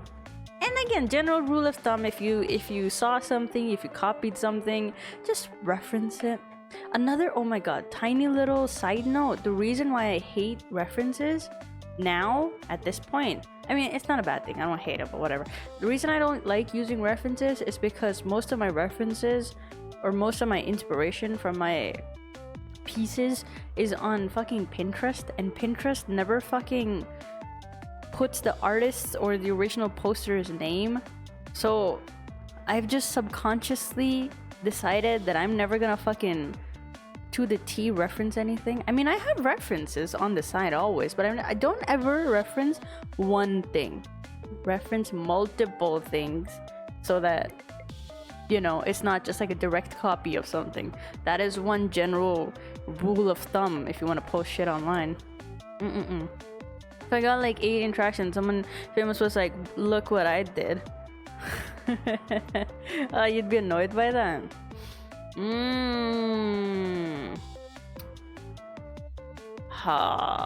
Well, a little good thing about the internet is people do like the underdog. So if you were to comment under that post and be like, actually, that's my work that you copied blatantly, then yeah, people would side with you more so. And with online art shit, you need people to side with you. So you need to know how to play that weird fucked up game. But if you cry about it and only talk about it, then people are gonna be like, oh, you're just milking off. People are weird, dude. People are fucking weird online. But dude, okay, fine. Like if a big ass fucking VTuber was like, I'm getting a new redesign, and it's like a blatant copy of this shit. First of all, why the fuck? Why the fuck would they do that? Let's be so fucking honest here. Why would you want to do that? Second of all, how are you gonna convince people you fucking made that shit? Honestly, I have posted myself way too much. If that shit happens, okay, don't get me wrong, that shit has happened. Not to me. It would be surprising if it does happen. I don't fucking know why you would want to go with like this fucking twink looking design, but alright. You do you, I guess. But it does happen. The most notorious one for it to happen to is Shy Lily. But Shy Lily, what a champ, honestly. Honestly, she's so fucking cool. I am so fucking inspired by just her attitude towards it, because you see a lot of Shy Lily copies. You really, call it whatever you want to fucking call it, but it is what it is. A lot of people look at Shy Lily's design and they're like, yoink, bitch. Be so serious right now. Tons of Shy Lily clones. Like, there's so many ways to go about a sea creature, you know? But people, for some reason, are like, no, that's the blueprint. It's weird. It's a little odd, but whatever. What if only within Discord to get you to critique? I don't mind at all. Even if, okay, real known, if you post this or any other artwork that you referenced mine or my artwork from, I am automatically very honored that you thought my art was good enough to reference, right? So that I'm on cloud 9 because of that. But if you do want to post it, you know, you can just tag me. I don't mind getting tagged. I don't mind getting tagged at all. But you can just tag me and just be like, hello, you know? I mean, some big VTubers have used my art. And you know, I don't mind it at all. Them posting it probably got more traction than my post did, so I don't mind that because they they tagged me in it, so I don't mind. It hasn't happened too often before you guys lose your goddamn minds.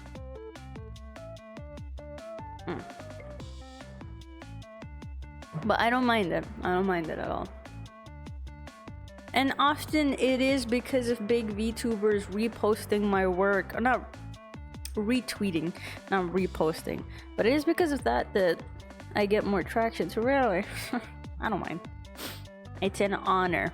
It is a big ass honor. But always tag the artist. If they don't like getting tagged, then just /tag them. That way they don't get notified about it. It doesn't fill up their notifications, but they're still referenced, so people can still check them out, and no one is gonna comment reference original art. Weird. Thank God I don't have anything like that. I post a lot of art. How much traction it gets is fucking debatable, dependable, depends on whatever, but it's not too crazy. The only weird one was Genshin, that's why I don't post it anymore. I had so much planned for Genshin. I wanted to make like a doujin thing for my favorite ship, but people are so weird. Genshin people are so weird. I feel so bad because so many people on Twitter, they followed me because of that ship. And then I stopped posting it because people were being weird about certain other things, so I stopped. Oh well.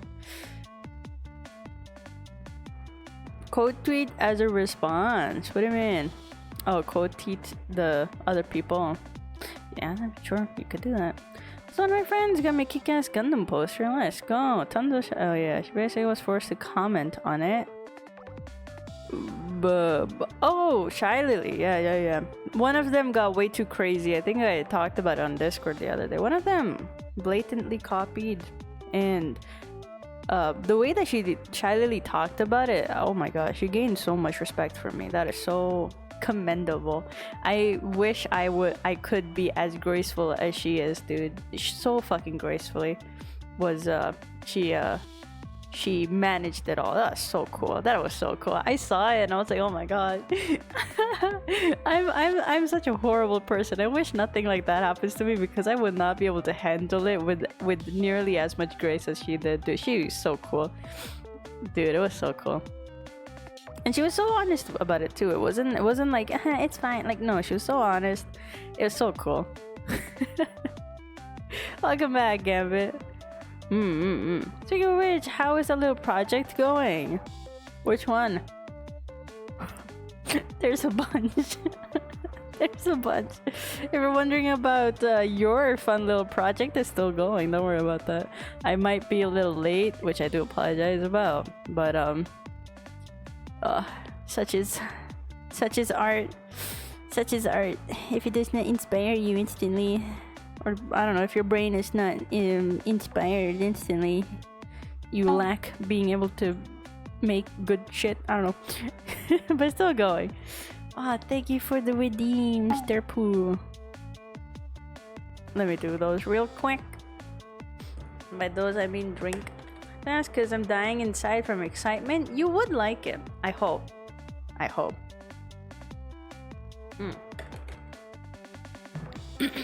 But the only thing left is the rendering, and I should be done today. So yes. Hello there. Hello, welcome for you. Thank you for the wait. Hello, hello.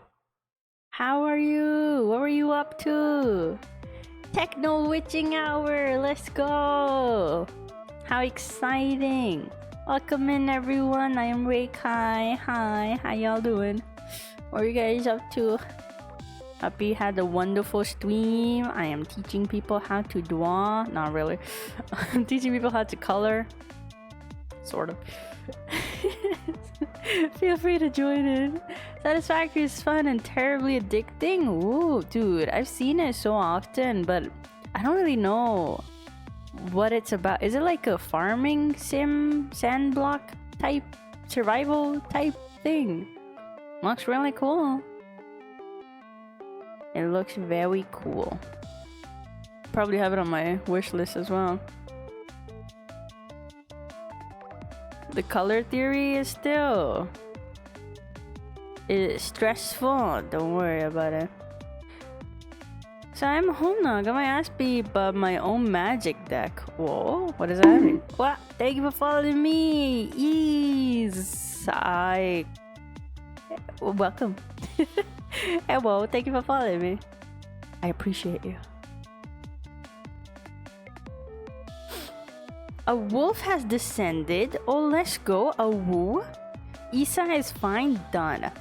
Welcome, Isa. Thank you for following me. Are you a wolf? Are there two wolves inside you? Edgar Markov, Big Daddy Vampire went off. Oh, let's go.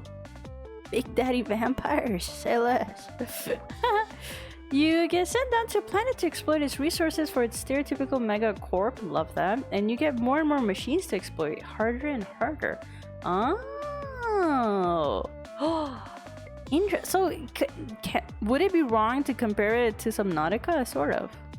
Would it be wrong entirely? Wolf VTuber. Do you know one of my favorite animals is a wolf? So now you are automatically one of my favorite VTubers. How does that feel? I hope you feel great about that. Let's go. What kind of wolf? Oh my god, wait, did you hear about the news? Is it real or am I getting catfished by the government again? But dire wolves? They fucking revived them somehow. They're back? They're making a comeback, guys. What the hell? Isn't that kind of nutty? Or is that not the right wolf? My bad if it's not, but yeah, that's kind of cool. The other thing is real. Dude, one of my childhood fantasies was living in a big giant cat. And don't get me wrong, still my fucking fantasy. But I want to live in a big huge castle, and I want to have two wolves by my side always.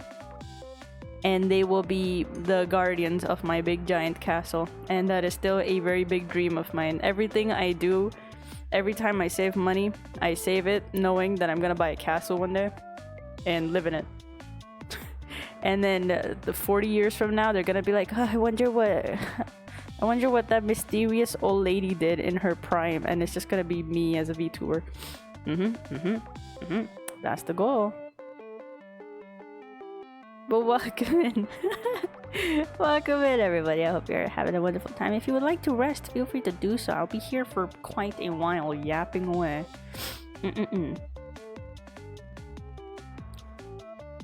Everywhere as much as me, Ender, right? Dude, everywhere we go, it's always Ender. Ender knows way too many people.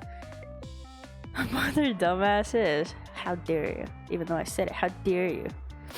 So you guys haven't seen the full extent of my presence. Dude, how many people do you know, Ender? There's no survival aspect, purely machinery optimization. Oh, okay. So there's no, like, cooking and stuff. Okay. Interesting. So is it like little missions you guys go on and then you do it? Oh, kind of like Deep Rock Galactic. Is it kind of like that? But it's basically Jurassic Park style.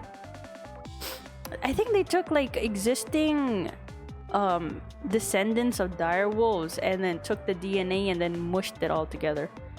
So it's basically like a hybrid, sort of, unless I'm wrong. They aren't back per se, it's similar enough, but still a recombinant, basically Jurassic Park. So not fully back.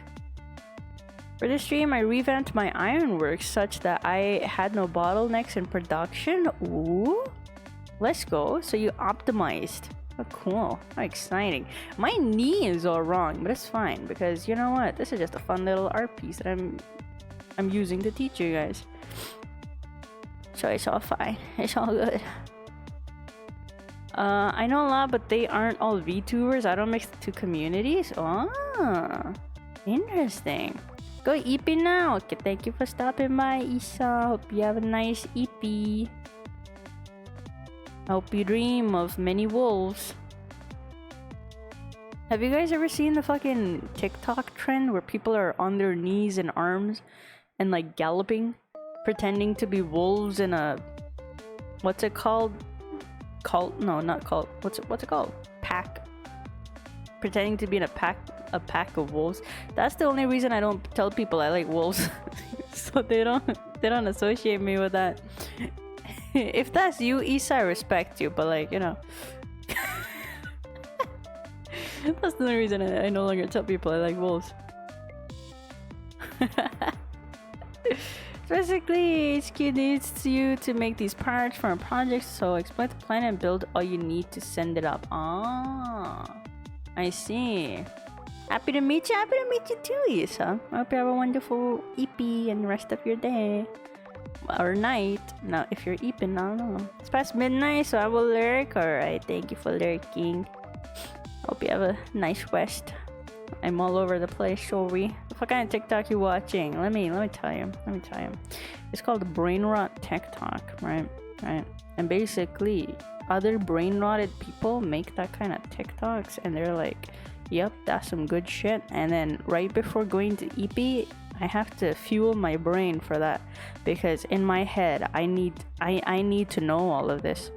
For some reason, there is going to be like this big giant apocalypse, and then they're gonna ask me, so you know, what's up with you? What did you do your whole life? And then I'm going to start galloping like a wolf and singing that fucking TikTok song, and they will take pity on me and let me go because they will think I'm one of the disturbed ones or whatever, and then they would leave me alone in the planet while they take everyone else out to eat them, because what else would humans be good for? Am I right? And so I will be safe amongst many other brain rotted people. But the funny bit is, I'm not entirely brain rotted. I'm kind of smart.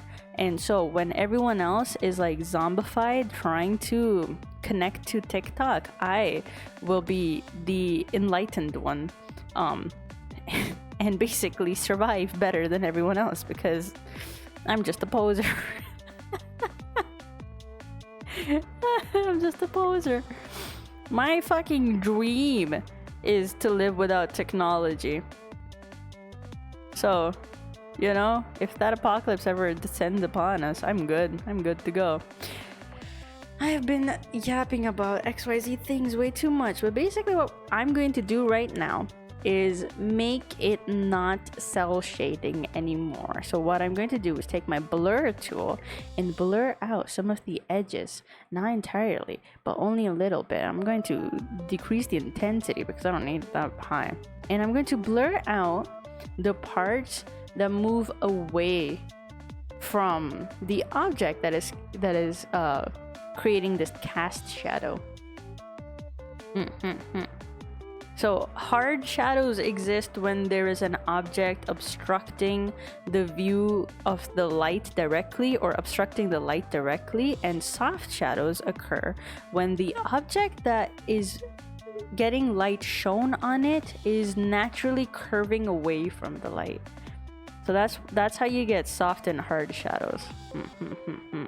So you see, this little part is gonna be a hard shadow because the light is shining past it and it's basically obstructing it, but this arm is naturally curving away, so that's why it's going to be a soft shadow.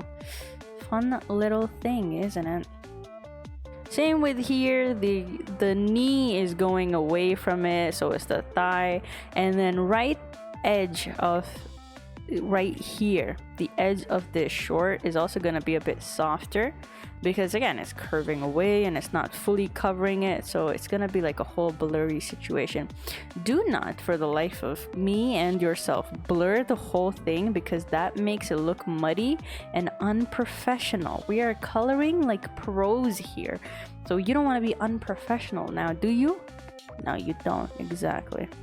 So that's why you only blur partially, and you change the intensity of the blur on each area. Now the knee is a stronger part, so you don't need to like or a more solid area. Like this juts out just a bit. It's still, because it's skin naturally, it's an organic object, it will naturally curve away slightly, but compared to a thigh which is completely smooth, the knee would jut out just a bit. So this area would be a lot blurry than this area. That is the pro move that I'm teaching you guys. That's how the pros do it. Watch a pro fucking ever come across me and react to this shit, if they do, and then be like, look at this asshole lying to you guys. But no, it makes sense, okay? It makes sense to me. Art is about the feeling and not about the actual anything else, so it's fine, guys. I'm teaching you guys real art, don't worry about it. Alright, there we go. There we go. Perfect. Perfect. Now, that is the first shading done. If I was rendering this out 100% accurately, there would be multiple other things that I do, but right now it's not too important because I'm just teaching you the very basics of coloring. Enough for you to be able to post it and then people to be like, wow, hello there, you work so hard. Hello, welcome, Andrea. Hello, welcome, thank you for the raid. Hello everyone. Mushroom witch raid. I love mushrooms. Does that mean I can eat all of you? I would like to put you guys in soup and just go yummy. Welcome in everyone. Hello, hello, I'm Rekai. Currently coloring and teaching you guys how to color like a pro. Already called dibs on eating ostrich. Damn it. Damn it. God damn it. I wanted to collect all the yummy VTubers so I can eat them. It was my number one, and I was slowly gonna approach Atria with the proposal of what if I just took a big old chunk, just a big chomp, just home. Even different way. No, not here. None of that shit. What? Eat as in cuisine. Not whatever the fuck you're thinking, you pervert. SMH. Everyone wants to eat the mushrooms. They're so good though. Speech to text botched that one hardcore. Speech to text? Botched what? Hi, oh, you're using speech to text. I see. If you show up in my chat, I'm turning off the redeem to take my hat. See, now that's the grand thing about being an artist, because if right now, as you can see, I don't have anything in my hands, but with the power of some magic, look, look, I can make a little mushroom. Right here, with a chunk taken out of it. I wonder who ate it. We could leave some mushroom crumbs on my chin. There we go. Are, what happened? Who ate this mushroom? Who knows?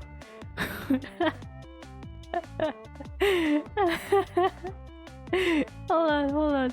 I need my brush for this.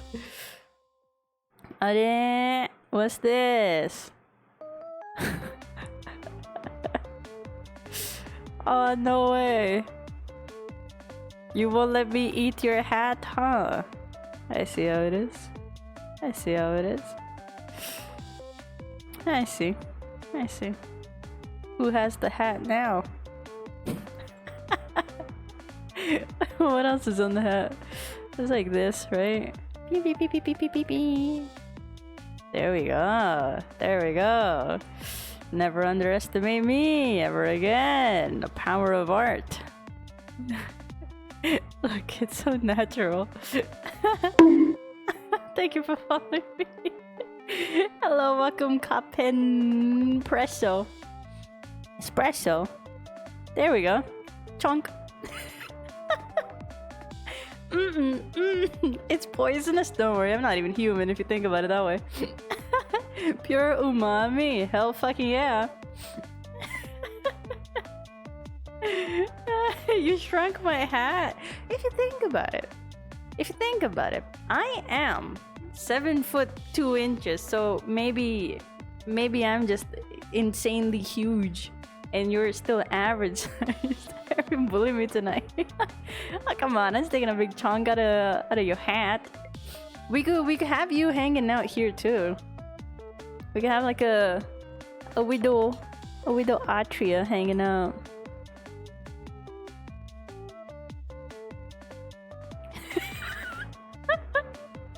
What does your hair look like? Your hair's like this, isn't it?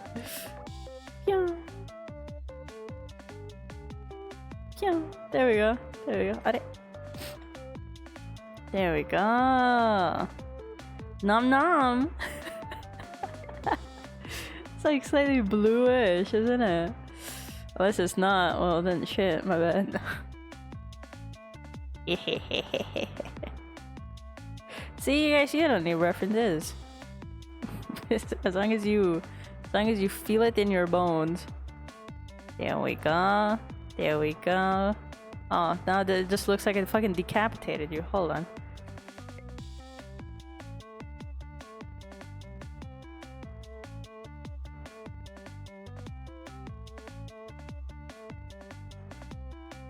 There we go. Hold on. You're not naked, don't worry. I'll put a sensor on you. Even though you might look naked. I'll put a sensor, don't worry. Don't worry. You want a leaf?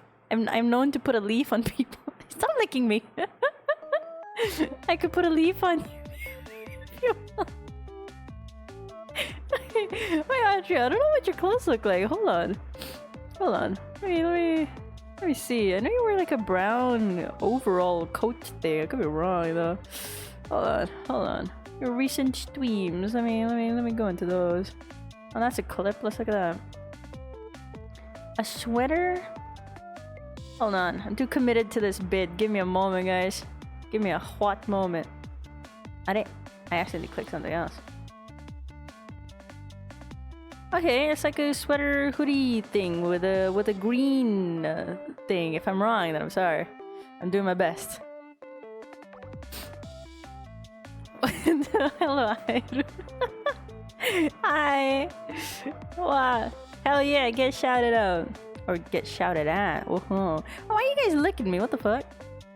This weird is here too. Yes. Thank you guys for the raid. Thank you. Also, what were you streaming? I forgot to ask. I think I just jumped straight into eating you.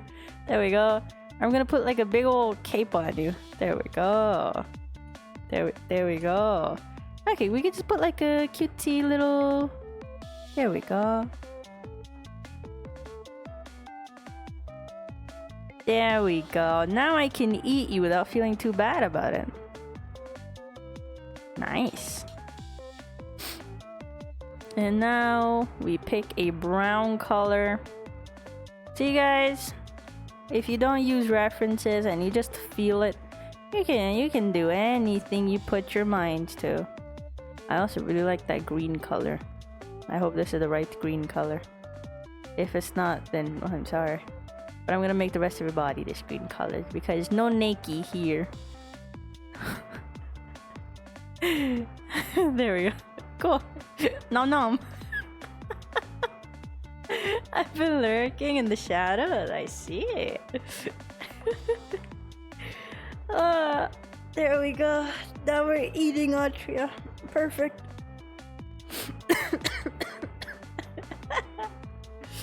And I won't even get poisoned. Teehee.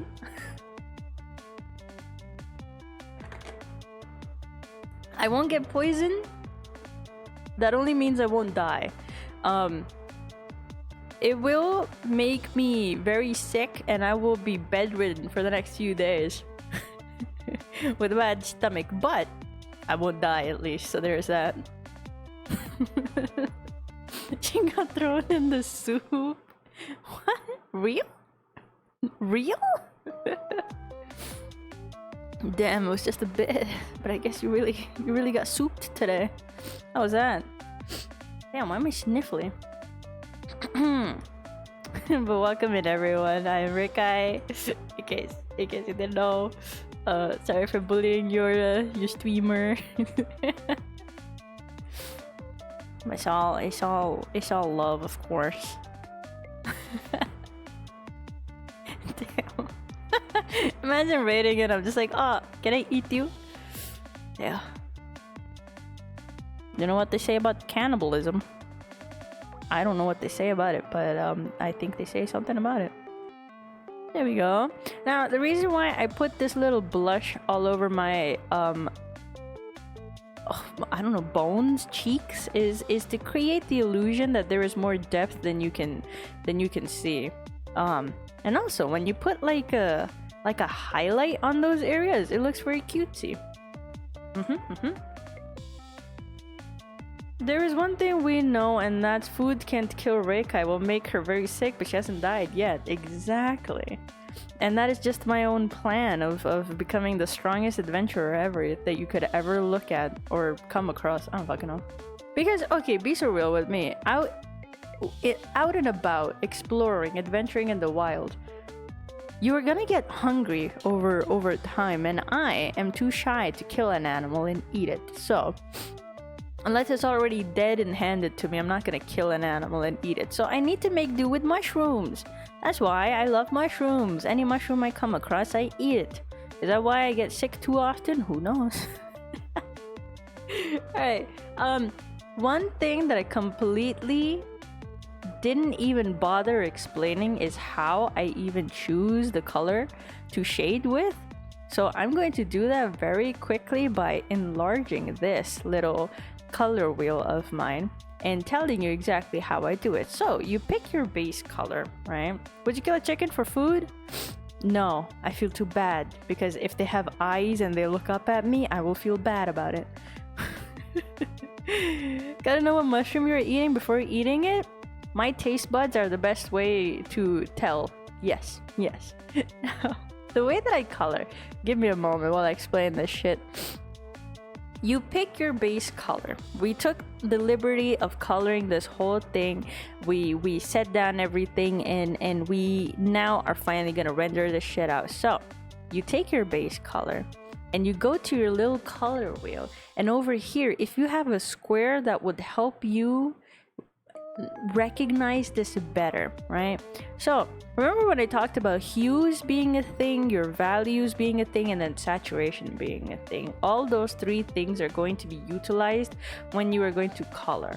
Now there's many ways to do it, but I'm only going to teach you the way that I do it, and it is called going diagonal and downwards, or going diagonal and choosing a cooler tone. That's the easiest way to explain it.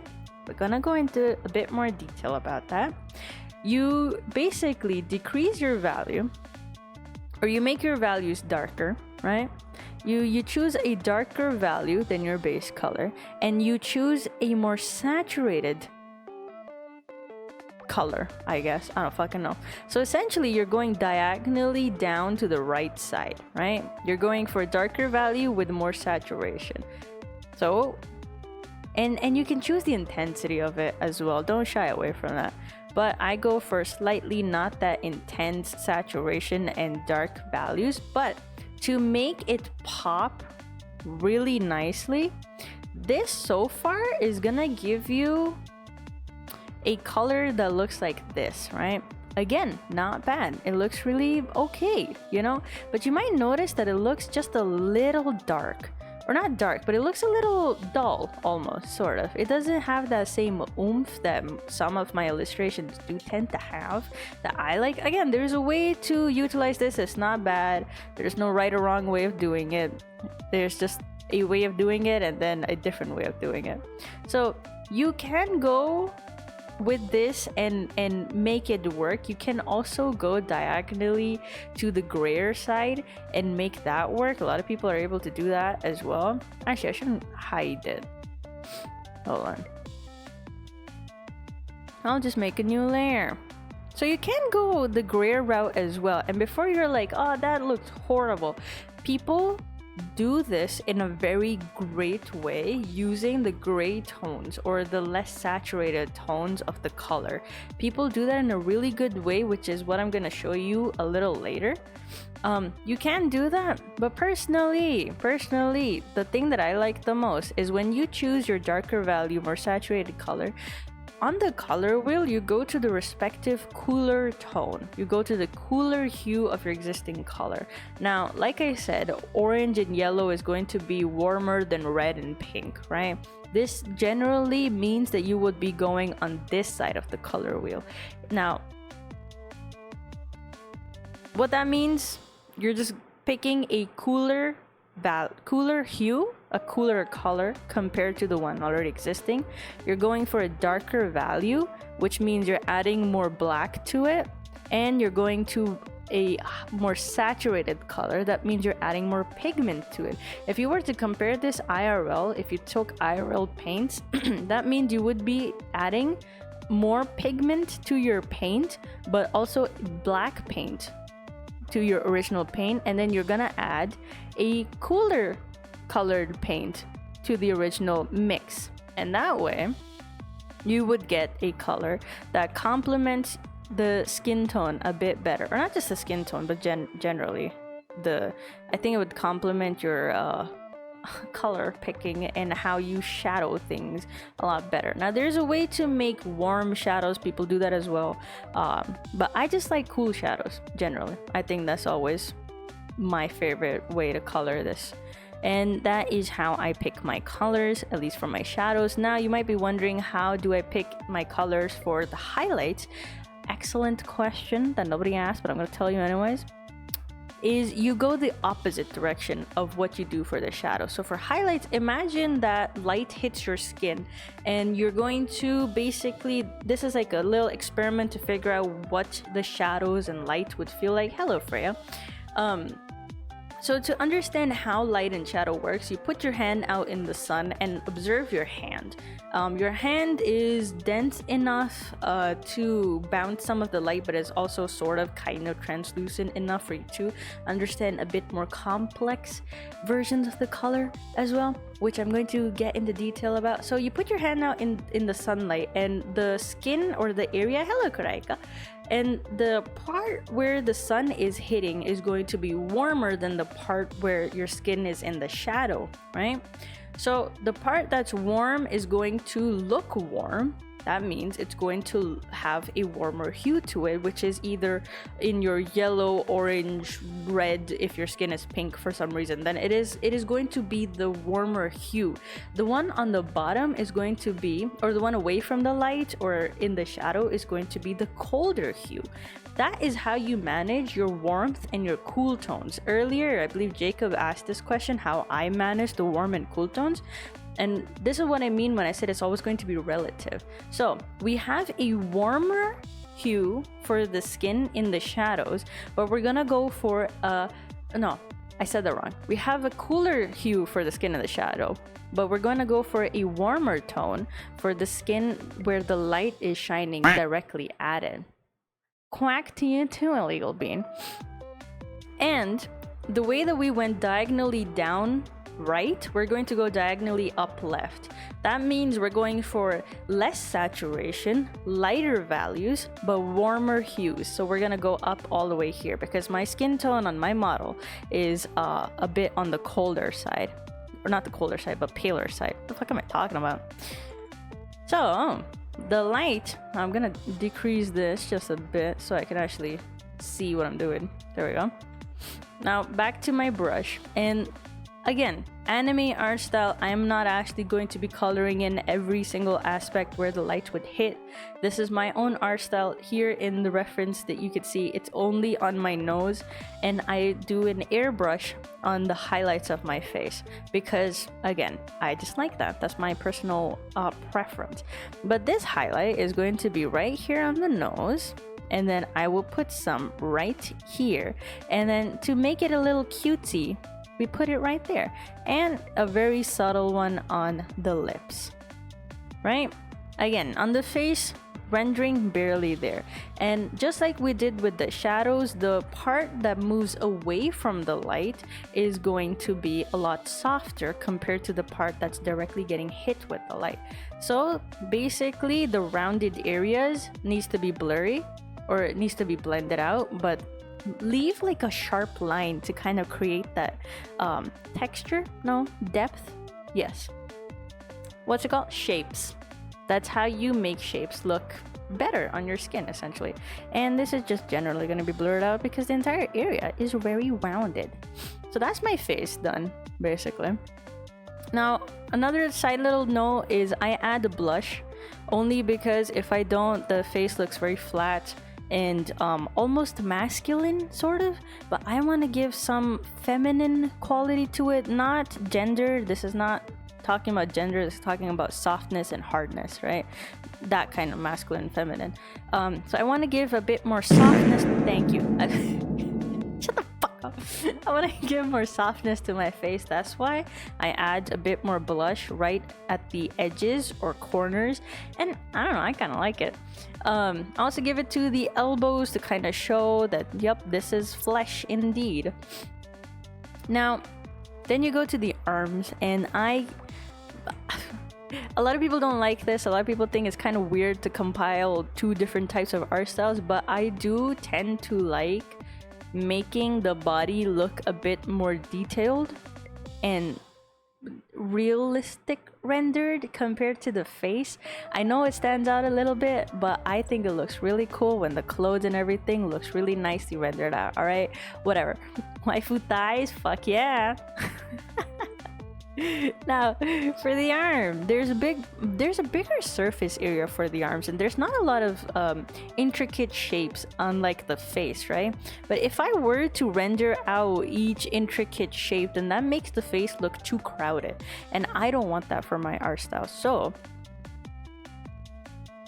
I keep it to the simpler areas. There's not a lot of anatomy going on, especially with soft arms. There's not a lot of muscles to define and everything. So I just slap on this line and then I blur the shit out of it only where it needs to be blurred. I'm not gonna blur the other side because it's gonna make it look a little muddy.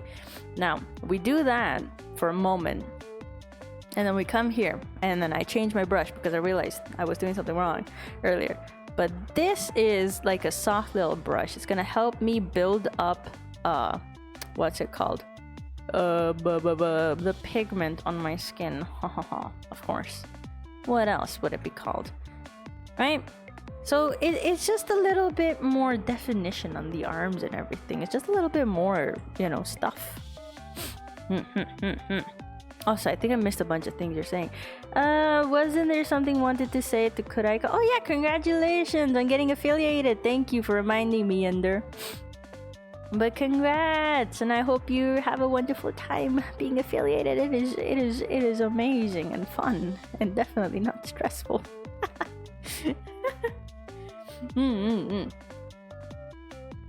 Oh yeah. Congrats on being affiliated. I'm sorry, I'm just catching up on everything you guys were saying. Kreka needs all the lessons she can get in coloring. Let's go. I hope I can help. Anything else? It's always great to be unique. Exactly. It's always great to have your own little style in the things you do. Atria is just canon in this art piece now. I hope you don't mind, Atria. Why am I just noticing they're holding the person in the arm? Because we just added. We added Atria. I got hungry, guys. Come on, leave me alone. Eat it despite her? No, not despite. It's because I really want to. I love mushrooms. The special part was the whole SMS verification. Oh, really? For me, it was accidentally realizing I was affiliated because I didn't intend on being affiliated. It was a mistake. I thought they were gonna make me say yes or no for a hot minute, and then they didn't. There was no verification for me, though. What the hell? Hold on. There was no verification for me. They never gave me a verification. They were like, yup, you're affiliated. Congrats. I'm like, no, wait. No way. I thought I had some time because I wanted to plan out like a bunch of emotes and cool stuff. And then one day, I'm just fucking affiliated, and I tell everyone, I'm like, oh, so this just happened. The most scuffed way to be affiliated. I swear to God. But look at us now. How great and how many emotes we made out of it. I'll do it one day, guys. Don't worry. I promise. I shall treat you guys to wonderful emotes. Even more wonderful emotes.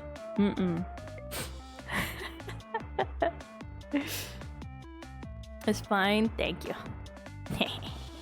Nom nom. It's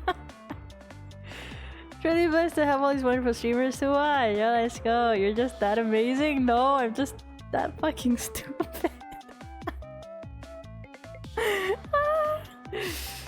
Dude. I mean, then again, I probably would have delayed it for way too long had I not been pushed into getting affiliated, because I had qualified for a hot minute, but I just wasn't doing anything about it because I was too shy. Because I thought I didn't have enough, and I was right. I do not fucking have enough shit. Like emotes, don't fucking have that. All right. Fun lesson time. I hope you guys are ready for this. Now, these are all basic things. You guys thought this was the professional shit? No. This is the bare bones, most basic stuff ever. Let me tell you about the actual way to make it look very professional, very cutesy, very demure, if you may. Hold on, I need to emphasize my boobies because you guys keep thinking I don't have any. Just a little bit. A little goes a long way, just saying. And that's the only nice thing I will say to you all. That's not true. You say nice things to us all the time. What do you mean? Ender is so nice, guys. Did you guys know how nice Ender is? A real sweetie. Alright. So, here is the pro tip. Let me tell you how to actually render. Must you really do this today while I am teaching everyone how to draw? Hold on. I won't be able to teach you guys with the same oomph. 20 minutes? No. I won't be able to teach you guys with the same oomph. And you have only Ender to blame. So screw you, Ender. Screw you. We appreciate you, Ender. How dare you? After that. Right at the start. No, I didn't. Alright. Anyway, since you guys like to hate me so much, let me tell you a fun little trick. There's a couple of ways of doing this, but I'm gonna teach you 2 ways that I like to do it, depending on my mood in that day, I guess. You take your brush, your soft-ish brush, which is actually just a not that dense brush. Thank you for that. Not that dense brush, but it's soft in the sense that it kind of works like a watercolor. But you pick any brush you like. You take a very saturated, warm color. Now, for me, I like to go for this peachy, warm color. Right. And I'm gonna show it to you on the thighs. I'm gonna show you guys what's about to happen. Now, remember that little trick I told you guys about putting your arm out or your hand out? This is why your hand is very important. You put your hand out into the sunlight, and you would notice that, again, the base of your hand that is directly under the sun is paler, is warmer, the shadow is cooler, more saturated, maybe even has a lot more color in it, right? But then if you really pay attention to a midpoint of where the light goes almost as if it's absorbing into your skin, it almost looks like sometimes that your hand is glowing. If you guys have ever noticed that, you would notice this in like bright sunlight, not a cloudy day, but bright sunlight. You would notice that your hand almost looks like it's glowing from within. What is that? A little science thing that I'm gonna tell you guys. It's called subsurface scattering. If I'm wrong, correct me. But it's called subsurface scattering, and that basically means this is the surface of your skin, right? And when light touches your skin, it basically bounces it off of your skin, right? Because that's how light works. That's how we see. Everything is bounced off of objects or surfaces, and the light that we see is bouncing off. That means that this is going to be very bright, almost really light, because if you've ever stood underneath a big spotlight, you would notice that it kind of washes you out. That's just kind of how light works, because it's very intense. You're my teacher, I can't correct you. No, you can still correct me. If you know something that I'm messing up, then feel free to tell me, right?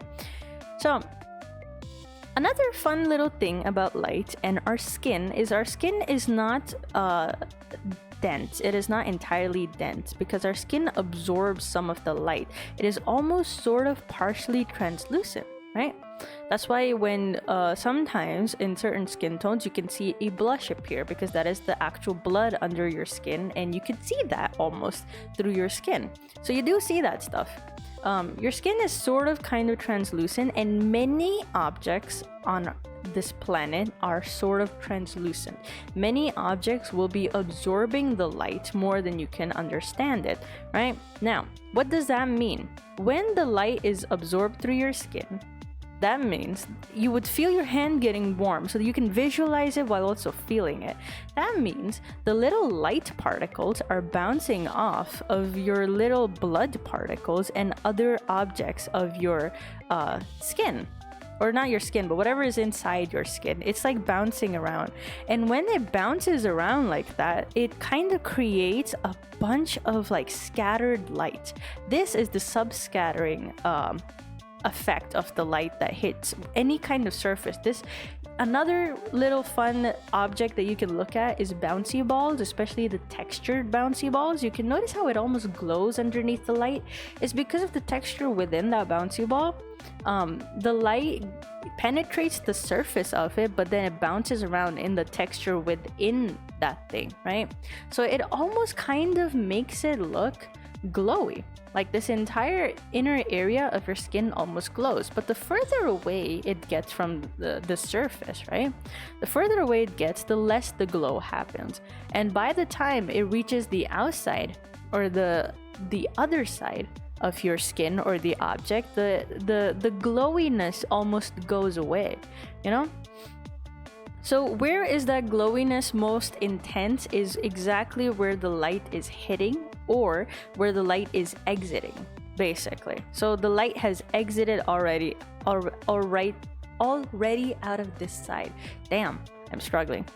So this part is going to be the warmest part of your skin, and this part is going to be the glowy part of your skin. Or not, this part is going to be the coldest part of your skin. God damn, English. This is going to be a glowy part of your skin, and then this is going to be a very unsaturated, very desaturated area of your skin. Now, to show that in terms of this wonderful drawing that we've made, you take any intense bright color, you take your soft brush, right? And I know I've put light here. You could do it that way, but I personally like to go where the shadow is. And right on the edges of the shadow, you can messily paint this. You can also be a bit more meticulous about it with a softer brush, but I'm not gonna do that because fuck that, respectfully. And you can basically outline where the shadow has hit, right? And I'll explain this area a bit better. or a little later. You take your blending tool, any blur tool, merge tool, whatever you want to use, and then you blend outwards this direction. You're blending it basically this direction, right? Blend it that direction, blur it that direction, doesn't really matter. And basically you're showing that light has penetrated right here, right? This is the surface where it penetrated, and now this is the inside of the skin that's almost glowing. What this is gonna do, it's gonna create like this really nice skin texture, like a very glowy texture. No respect me. Damn, I swore. Poo. Hold on. There we go. Ah, poo. I didn't realize I swore. I blame you. I blame you, otter girl. How dare you? Aeonix. I'll remember you forever now. Nobody else probably caught that. Ah, poo. But yeah, you blur this out, right? You blur this out a lot more than you would blur out the other area. Now, this is not a harsh thing. You are never going to make this look harsh unless that's your art style, which a lot of people do. A lot of people don't even blur it out and it looks really well. But these are the basics that you need to know. This is how I do it. I blur the other side out slightly less than I did this area, right? So blur this out. And I take this softer brush for the more softer areas, and then I kind of go like this.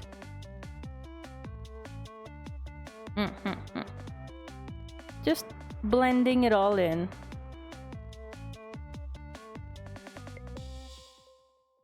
There we go. Just blending it all in. Really nice. Because do remember, you are like skin at least is fleshy, and there's gonna be blood in it. Now, unless you're a creature with the not red blood, figure it out. Then I can't help you there. Or take a very saturated whatever color is inside you. And then you color in this area where the light is hitting. So this is basically the light hit right here, right? And then it gets absorbed into the skin, and then it washes out like that, and that's how it penetrates the skin. So this is us just representing that penetrated skin with the light, right?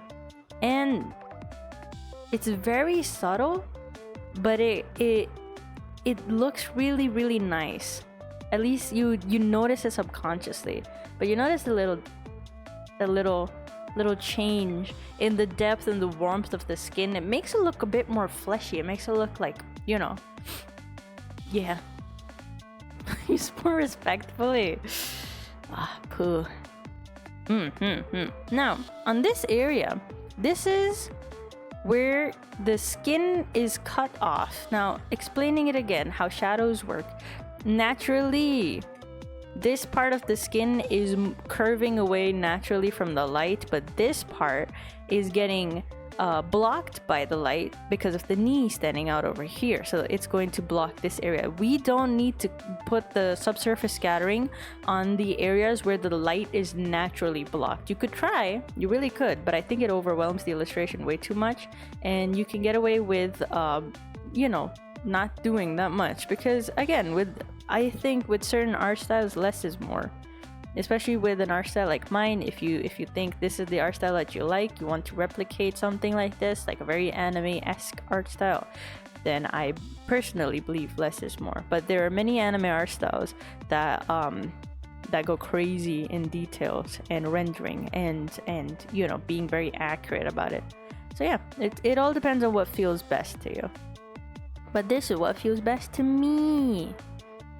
And this is just generally how the skin is gonna look really bright. Another fun way to do this is using a blending mode. I'm going to do it up here, but you go to your blending mode, you pick the overlay layer, and let's hide this for a second, and you pick a very saturated color, and you color that in. And what that's gonna do for you is make it warmer, a lot warmer. So we're gonna go slightly darker. So it's gonna almost wash it out, but give this glowy, warm effect.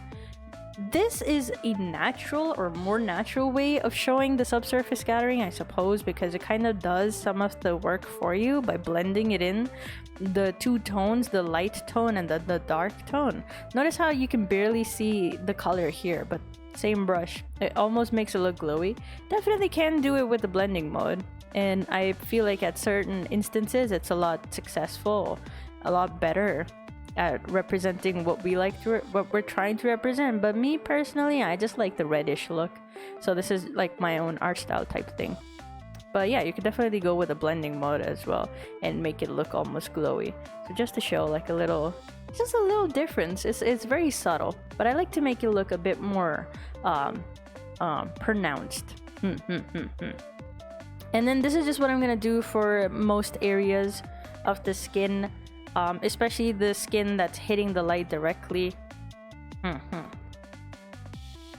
And sometimes I would not blur it out. Sometimes I would let it sit kind of like lined out, because I do kind of like the more painterly style. That's how I try to go about it, but then I shy away from it midway. But you know, we'll get more confident as we go. There we go. There we go. I like it to look prominent because, you know, in my mind, I'm putting in the effort of putting all of this down, coloring it all down, and it's barely noticeable. So that's why I make it look more prominent, because it's like, look, I did this as well. Isn't that cool? But that's how I would color the subsurface scattering. Now, if you want to go above and beyond of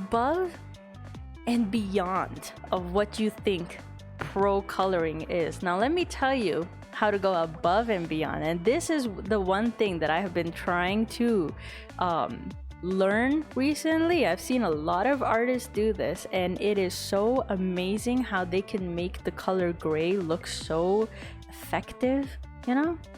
So let me teach you with the same leg. We're gonna stay on the same leg.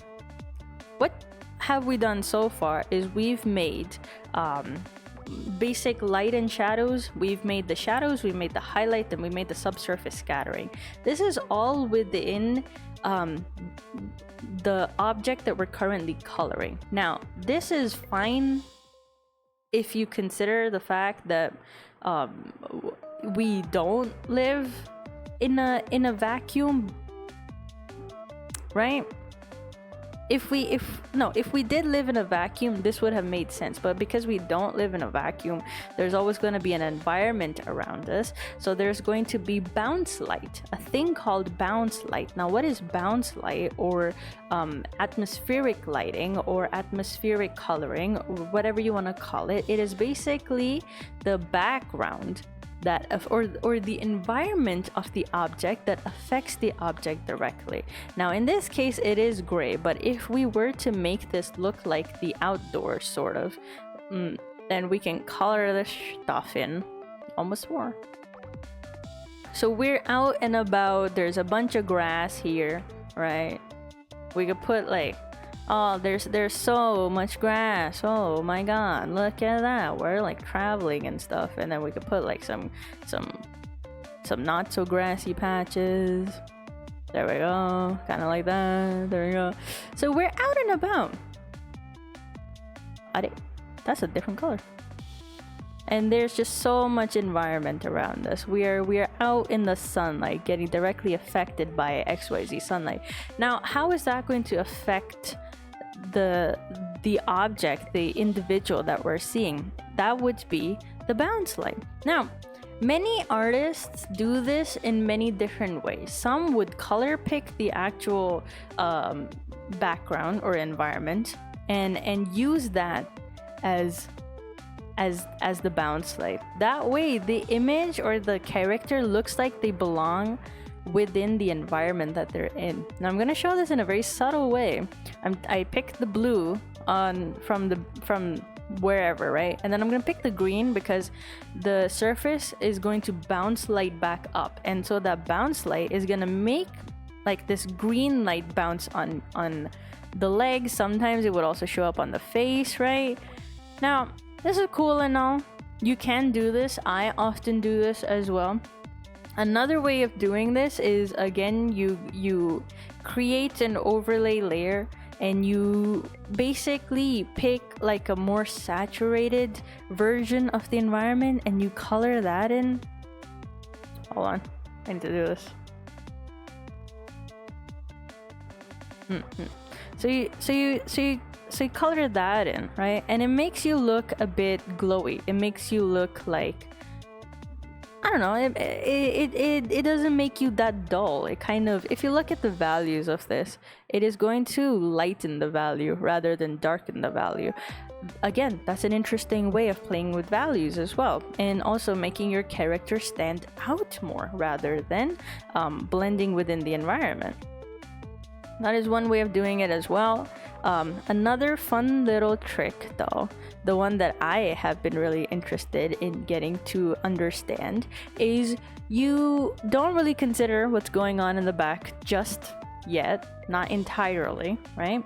But what you do is you color select the saturated color. Now I'm gonna make this bigger, but the saturated shadow area, you color pick that. And I know this is going to be a bit much to absorb, but that's why this is getting recorded and you guys can find it once I upload it on YouTube. But other than that, it's going to be a VOD on Twitch anyway, so you can rewatch this as much as you want. So you're going to color pick your saturated shadow, right? And then you're going to do something slightly different than what we did earlier. You're going to go in a darker value slightly, in the more grayish areas. You're gonna make it less saturated, less dark, but you're gonna make it warmer, I believe. Or cooler. No, I lied. You're gonna make it cooler again, once again, right? And then you take your fun little brush, your soft, fun little brush, and then you color in the skin. Now, it is so subtle, and you won't notice it at first, but it's there in spirit. You can see very slightly it changes the, what's it called, the values, overall values. And so you add this, right? And what this does is it makes it so that the environment bounce light is getting considered.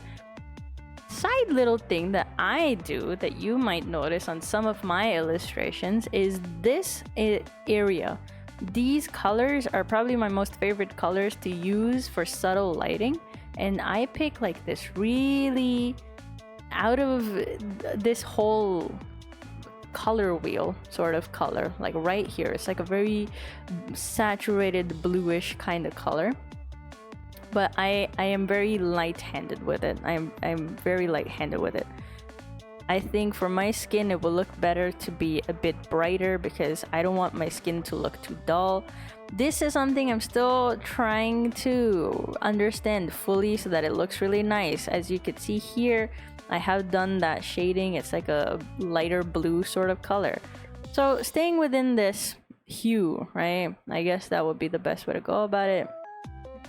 And bounce light, I like when the bounce light makes the skin look a bit brighter in shadowy areas because I think it creates an interesting looking contrast to it.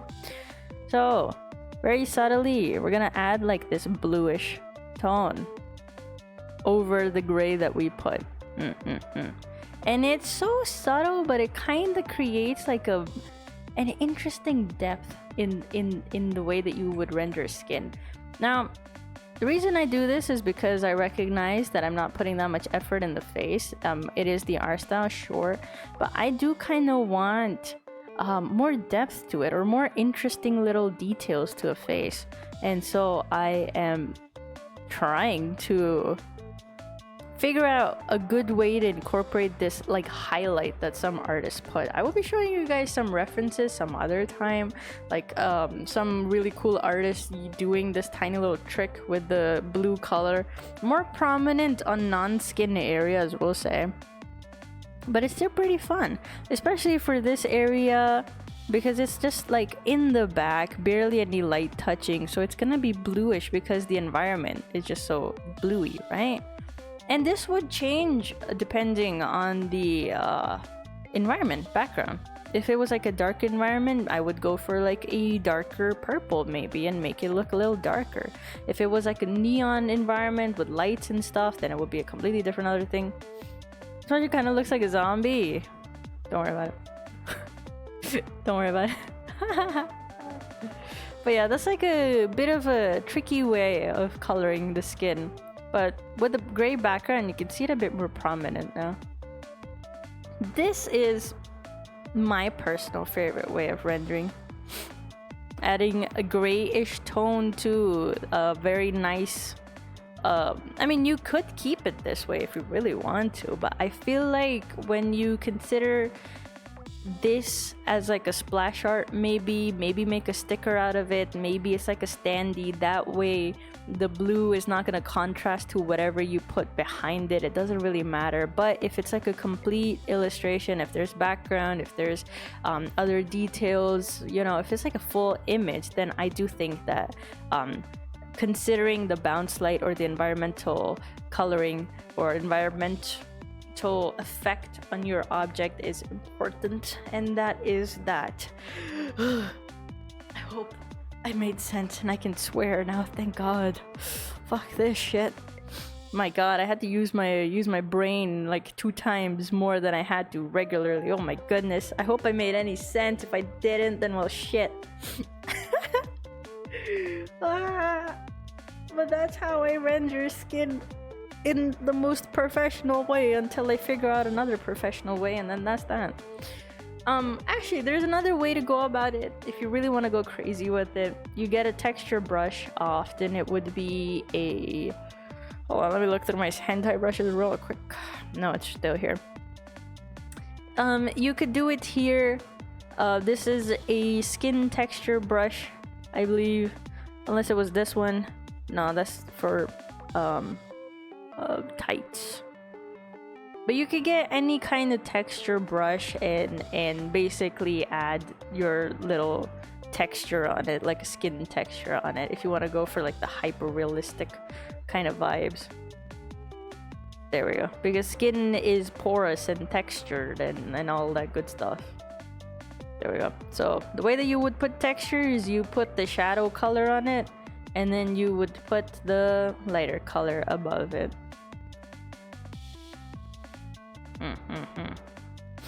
And this is how you would render a very textured looking skin, which I don't do personally. I kind of like it looking smooth, so yeah. But I will be doing this for my clothes because I like textures on clothes. I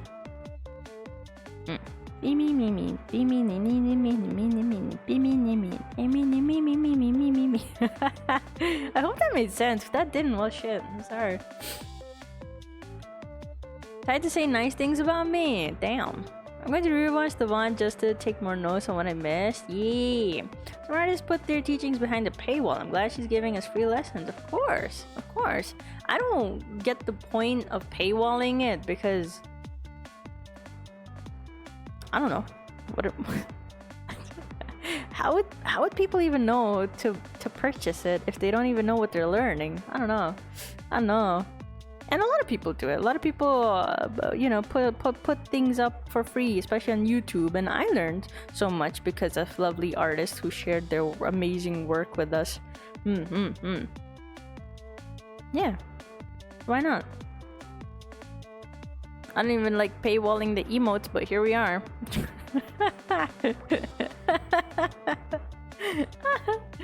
Damn.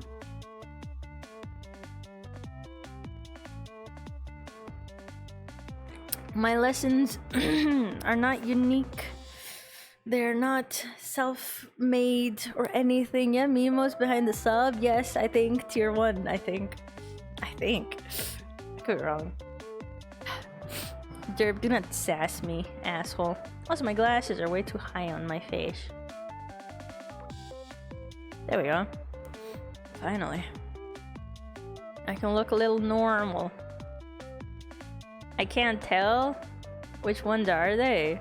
That's a great question. I think the smug one is tier 1, I think. I need more emotes. By that, I need to make more emotes. Yeah, that's my fun little way of rendering skin. And it's kind of the same for clothes, kind of the same for hair. There is a more interesting way of coloring hair because just how textured it is. If you guys would like, I would show it to you right now actually while I render out the skin before I do that. But there's so many fun ways of going about the way you color things. And it's all about finding what you like best, honestly. The adorable smug? Exactly. That is tier 1 if I'm not wrong.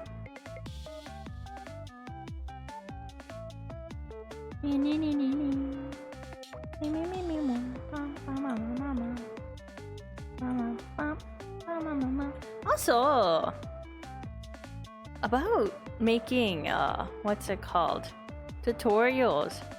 That's so interesting how Airu found a tutorial of that I made many I think like a couple of years ago and saved it, and now we're like friends, and I think that's pretty cool too. So you know, why wouldn't I want to make tutorials? It's so crazy because I think that was the first tutorial I ever actually sat down and made. Wow, that's so cool. It's actually so insane. God damn. And it was similar. It was a coloring tutorial, which I think I made a very nice and concise. So I think I have posted it on Discord as well. So if my yapping didn't make any sense, then at least you guys had that to refer to. Maybe I might make like a better version of it. Maybe, I don't know. Maybe I'll re-upload it. I don't know. Let's see. I could make a better version of it though. I really could.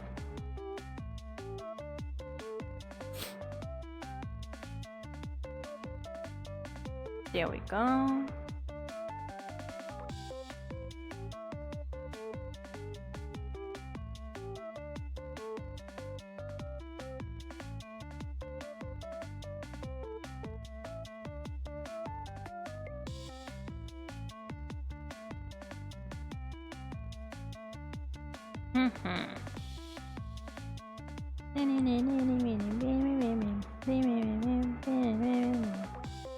And if you download this PNG, you guys can practice with the same image if that helps. Yes.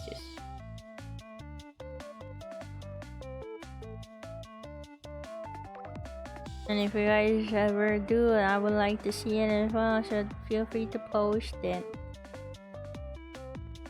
on Discord or anywhere else. Also, I was thinking of making tags finally, because I should probably make some tags for Twitter. I don't want to make like a art tag. I've been thinking about this for such a long while, and finally probably getting around to doing it. I'm gonna make like a art tag, gonna make a general tag, you know, just a bunch of tags, so that whenever I post my own self, I could use those tags instead of just like the VTuber tag. That way, it could be archived online, and like not just on Discord. I think that would be pretty cool.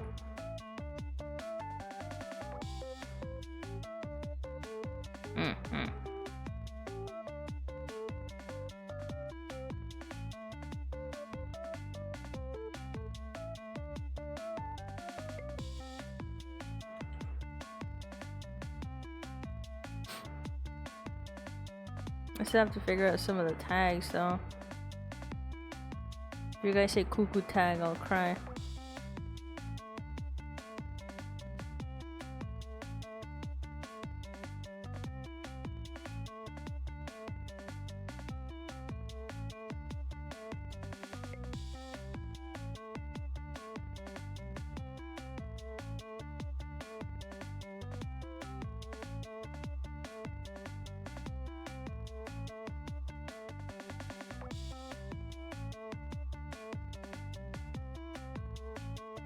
There you go.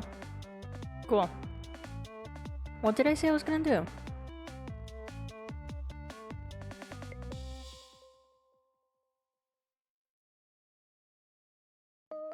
I never had the gray, did I?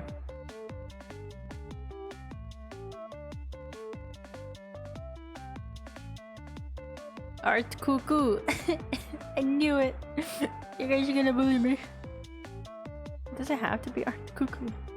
Does it have to be cuckoo anything? Release me from the prison I made by myself.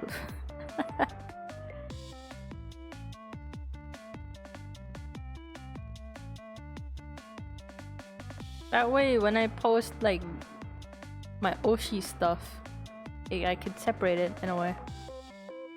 I don't know how effective that will be, but I can try.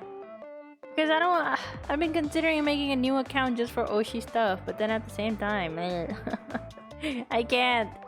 I don't know how to manage multiple accounts. I can't even manage one account. But I don't want people to think I'm like a clout chaser or some shit. Like, whoa, put some respect on my name. I was Oshiing them before I even decided to stream.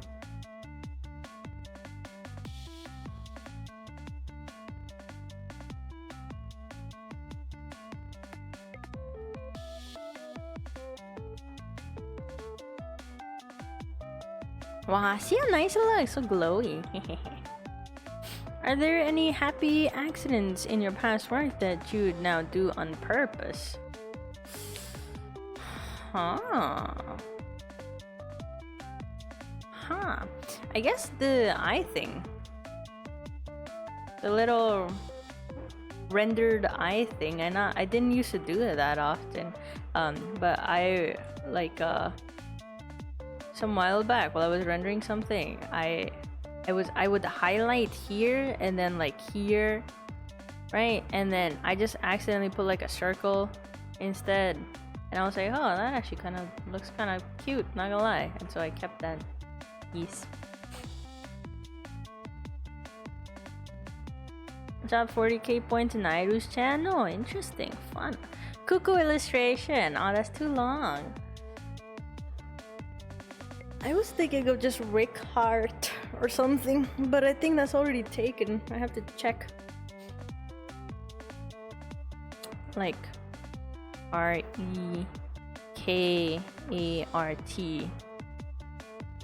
That's one, I suppose. My defense, I just did that before you mentioned this using Cuckoo. I just read it late, I suppose. I see how it is. I had a bunch written down somewhere. I see. I'm gonna blip out for a moment.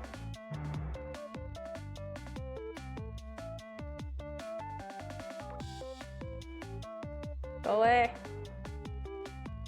So many notifications. Go away. Go away. Go away.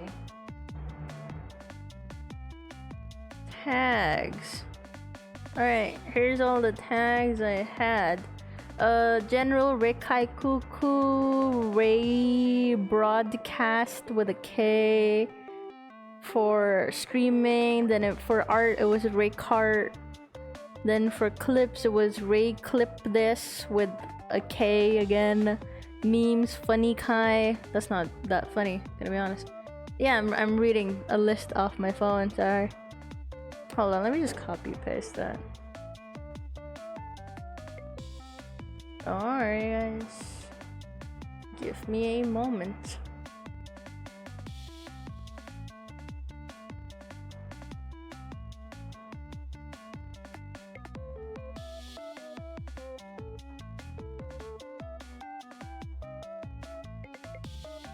That it?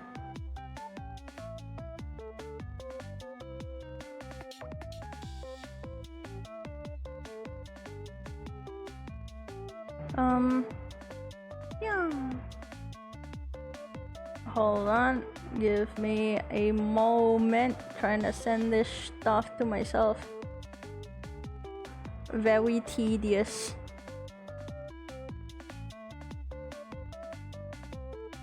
Okay.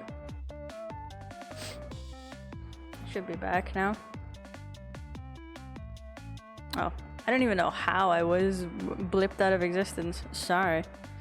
Let's see.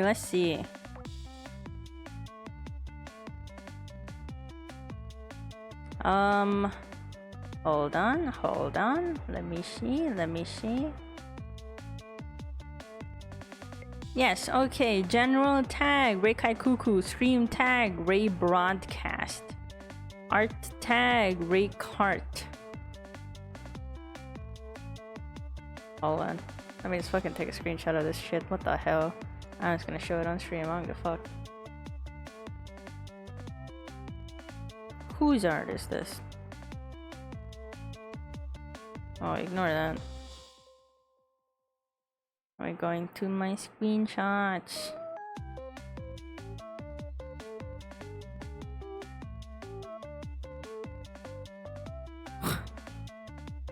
Why is it so tiny?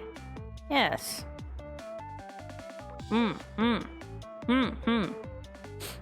This. What do we do with this? Only your mouth works. Sorry. It's connected to my mic, my mouth. Otherwise it does, because you can't really see my mouth when I'm talking in the mic in the camera. So it's connected to how I speak in the mic. So it picks it up. Orange Cat Hood fan art illustration. That's so long. Rekai. Oh, that's interesting, I guess. Visuals by Cuckoo, from the mind of Cuckoo, Cuckoo Vision, getting cuckoo with it. That's crazy. That's so many. But those are so long. Aren't those too long? But what do you guys think of this? Fans. Can't believe I wrote fans all that while back. Ugh. But yeah. Well, I don't know. What do we do? I don't know. I'm not loving the art one. And I think it's already taken anyway, so I don't know. But everything is with a K. Because I'm so creative. We're not doing the Cuckoo Clan stuff either. That's bad. That's a bad one, I think. Ideas. Fans number 2, Orange Cat Adventurers. The long one, really? Coppen Presso. Hi. Real comfy, aren't you? I don't know. Creative, exactly, with a K. OC tends to mean original content though.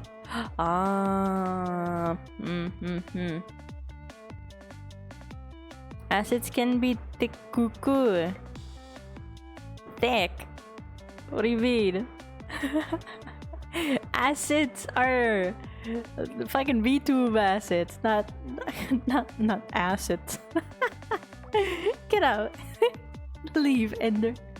Ender? Gambit, damn. Ender catching strays for no reason. I know that's a joke, I know. Damn. I think the re-clip this is kind of funny, not gonna lie.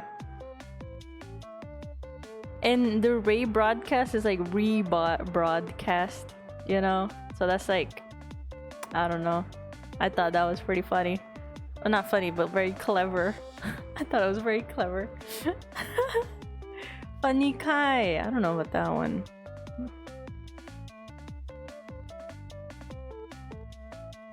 What if it's like cuckoo moments or something? But that makes cuckoo official. But yeah, these just some ideas I was having for a moment. I'm gonna hide that actually. Yes.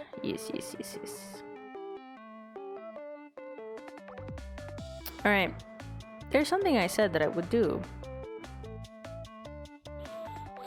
The hair is what I said I would do. Now, very similar to how we've been coloring anything else, we're gonna be coloring this as well.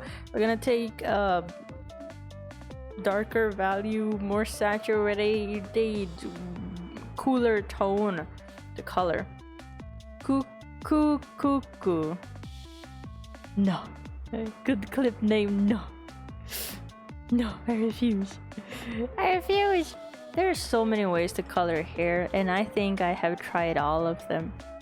I have attempted all of them, but it all depends on where the light is hitting, what the character's face looks like. Do I really want to color it XYZ way? I think it's like the most versatile part of anime illustration is the hair. Because what else am I gonna use to express my emotions, you know?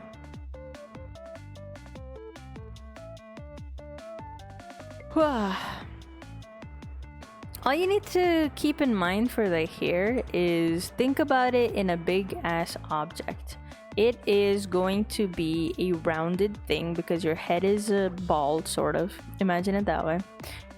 The shadows are going to land in a very specific rounded pattern. The face also curves inward, so it's like a balloon, the way you would color a big balloon, but then things jut out of this said balloon, right? And then you're left wondering, Rekai never taught us how to do this thing with this piece of hair sticking out. That's not very circular of you. Well, then don't worry, because I'm about to teach you exactly what you should do. That's it. That's all you have to do. Just highlight it. Just highlight it. There we go. There we go. There we go. That's it. That's it. That's all you see. The hair is still rounded in a way. You just have to recognize how and at which point is it still rounding, you know, essentially. And then you go down here. And this is the tricky part, because this part you can't color in because it's already getting hidden by that shadow. And that part is curving away. So what do? You just color the whole thing in. Why not? Why not? Honestly, who's stopping you? Who's stopping you from doing anything art related? If you think about it that way, yeah. And then we jut that out just a moment. There we go. There we go. There we go. And that just kind of gives, like, I make these tiny little triangles in all my hair coloring is just to show depth. Does it make sense? Not really, not always, but it just shows like, yeah, that's probably hair that has like texture. I can see the texture with that little jutted line out there. Why'd my phone do the thing that it did? Is my model not working? Did you guys see me? Face reveal real? No. No, just weird. Just weird stuff for no reason. The possibility of me showing you guys my face might be low, but it's never zero.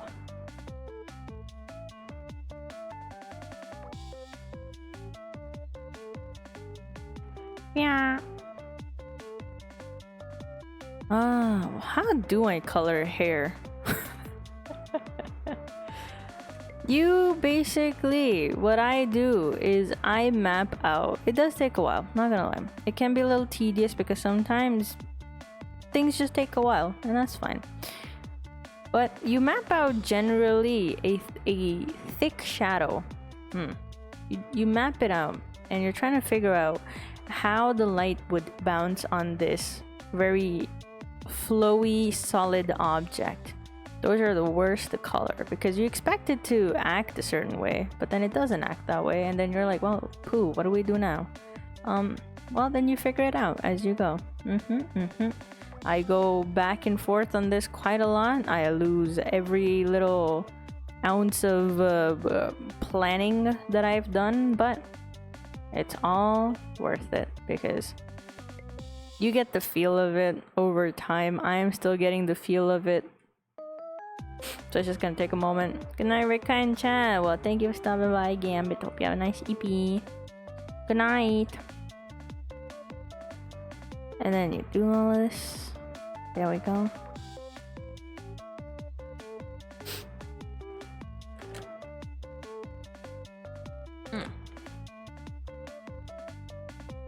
probably gonna continue this tomorrow as well. Because it is very warm and I don't know if I can play a game without my PC crashing. So there's that. That's why I don't have my full body motion capture thing. I don't know. So the light is hitting right here. This is not gonna be that thick of a shadow.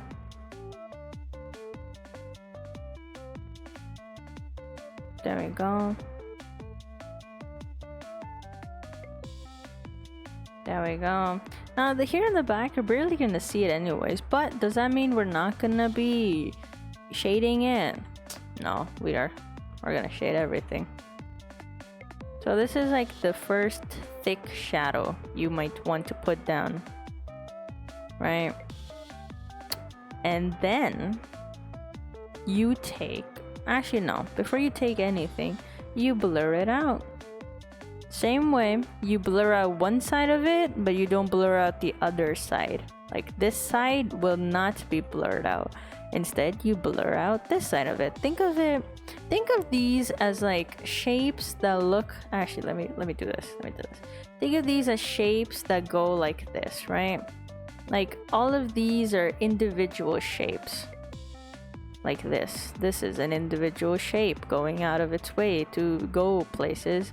And then that's an individual shape going out of its way to do its own thing.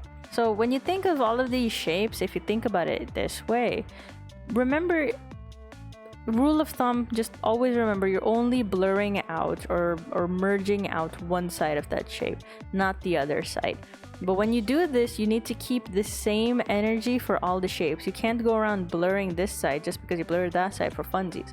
No, you're gonna blur out this side of the shape. And same for this one, you blur out that side of the shape. That's showing where the direction of the curve is going. So that's how that goes. That is how that goes. I don't know if you guys can hear me losing my mind just a little bit, but I am indeed losing my mind just a little bit. I don't know why. I think I overwhelmed myself with too much information. I want to practice drawing hair and the nose. I struggle with the most. Oh, the nose is easy. You just don't draw it. you just don't draw it. Easy. Same here. Actually, no, I lied. Think of this as one big object. You keep the same energy in the one big object, but this is a different object. So we're gonna switch things up here just because I want to. There we go. And then you blur that, and then not this area, you blur this area. There we go. And then you blur this area, and then you blur that, and that one's just the shadow of the hoodie, so you're really not gonna blur that much.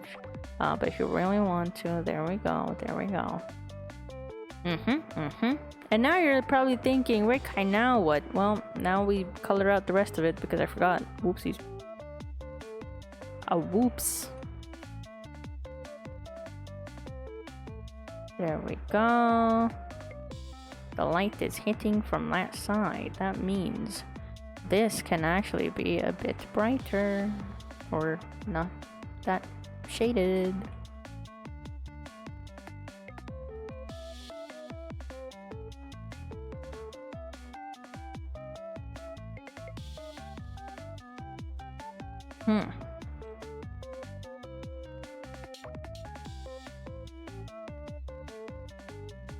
Okay. Do not panic. Right? And that one little hair in the back goes like this. There we go. Hello there. Oh, hello. Welcome, Dakita. Thank you for the raid. Welcome in. How you doing? Everybody quick. Say hello to Dakita. How are you doing? What were you streaming? What were you up to? Akita raid, let's go. I hope you had a wonderful stream. I hope you're having a wonderful day as well. Hello. What were you up to? forgot my eyebrows were on the same layer. This Rekai, I feel like it's been forever. I barely remember what you look like, guys. Don't think that's so cute. She misses me. That's so adorable. Hades, let's go. How'd it go with Hades? Ah, you miss me. Cute. I just went MIA, but don't worry, I'll always tell you guys when I do. I think I told you guys this time. If I did not, well, poo shit.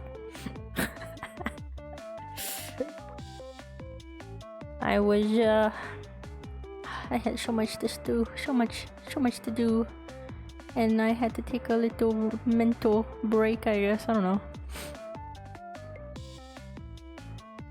But I hope you had a fun time with Hades. How exciting.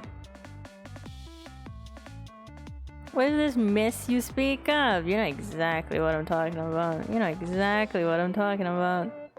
Akita misses me. Adorable. Adorable. So cute. Akita's trying to be a tsundere, but it's fine. I let it pass just this moment. Tree, I'm sorry, but I'm gonna have to like blip you out of existence for just a moment. For just a split moment. I'll bring you back, don't worry.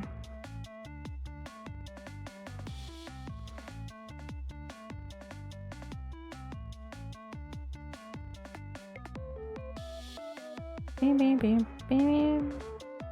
There we go. Oh, Rekai's doing well. I'm doing grand. Like I said, I was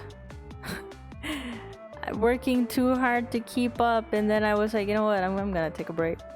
I'm gonna take a break from working hard. Yeah, because I needed to. I keep forgetting that I need to manage my stress. Nothing happened. I'm all good, but you know, it was like a holy shit. I forgot to take care of myself. Let me do that real quick. And the way I take care of myself is I just don't talk to people for days. Have I lost friends over it? Not really. At least I'd like to think I didn't. But yeah, no. People get it. People realize it. Sometimes I just hyper focus on something and I forget to, I don't know, be human for a moment. There we go. There we go. Alright. Now we blur the rest out as well.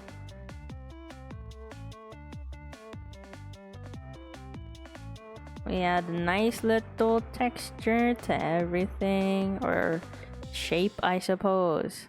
We're shaping everything. It's like carving on marble or stones. Right now what we're doing is the carving phase of it. We're carving out what the general shape should look like, and then after that we do something to assist that carving even more so. Light is shining on that side, but that does not mean I can't color right here.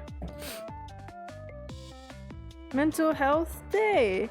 Sort of. It was mostly just, oh, I haven't focused on this other task. Let me do that real quick, and then I forgot to talk to people in the midst of it. As a small thank you for the art lessons. Well, if you're gonna ask, I'm gonna say no. I'm gonna say no. I don't know what to tell you. Wait, why? No, don't you want to save money? What the fuck? No, not you, derp. Anyone else? I'll let it pass. I'm kidding. No, no one. But you especially, no. You need to save up, asshole. This is why you shouldn't be friends with your Oshi. Your Oshi knows everything about you. You need to save up, don't you? What happened to me being diligent with your money? Does no mean yes? Opposite day? No way.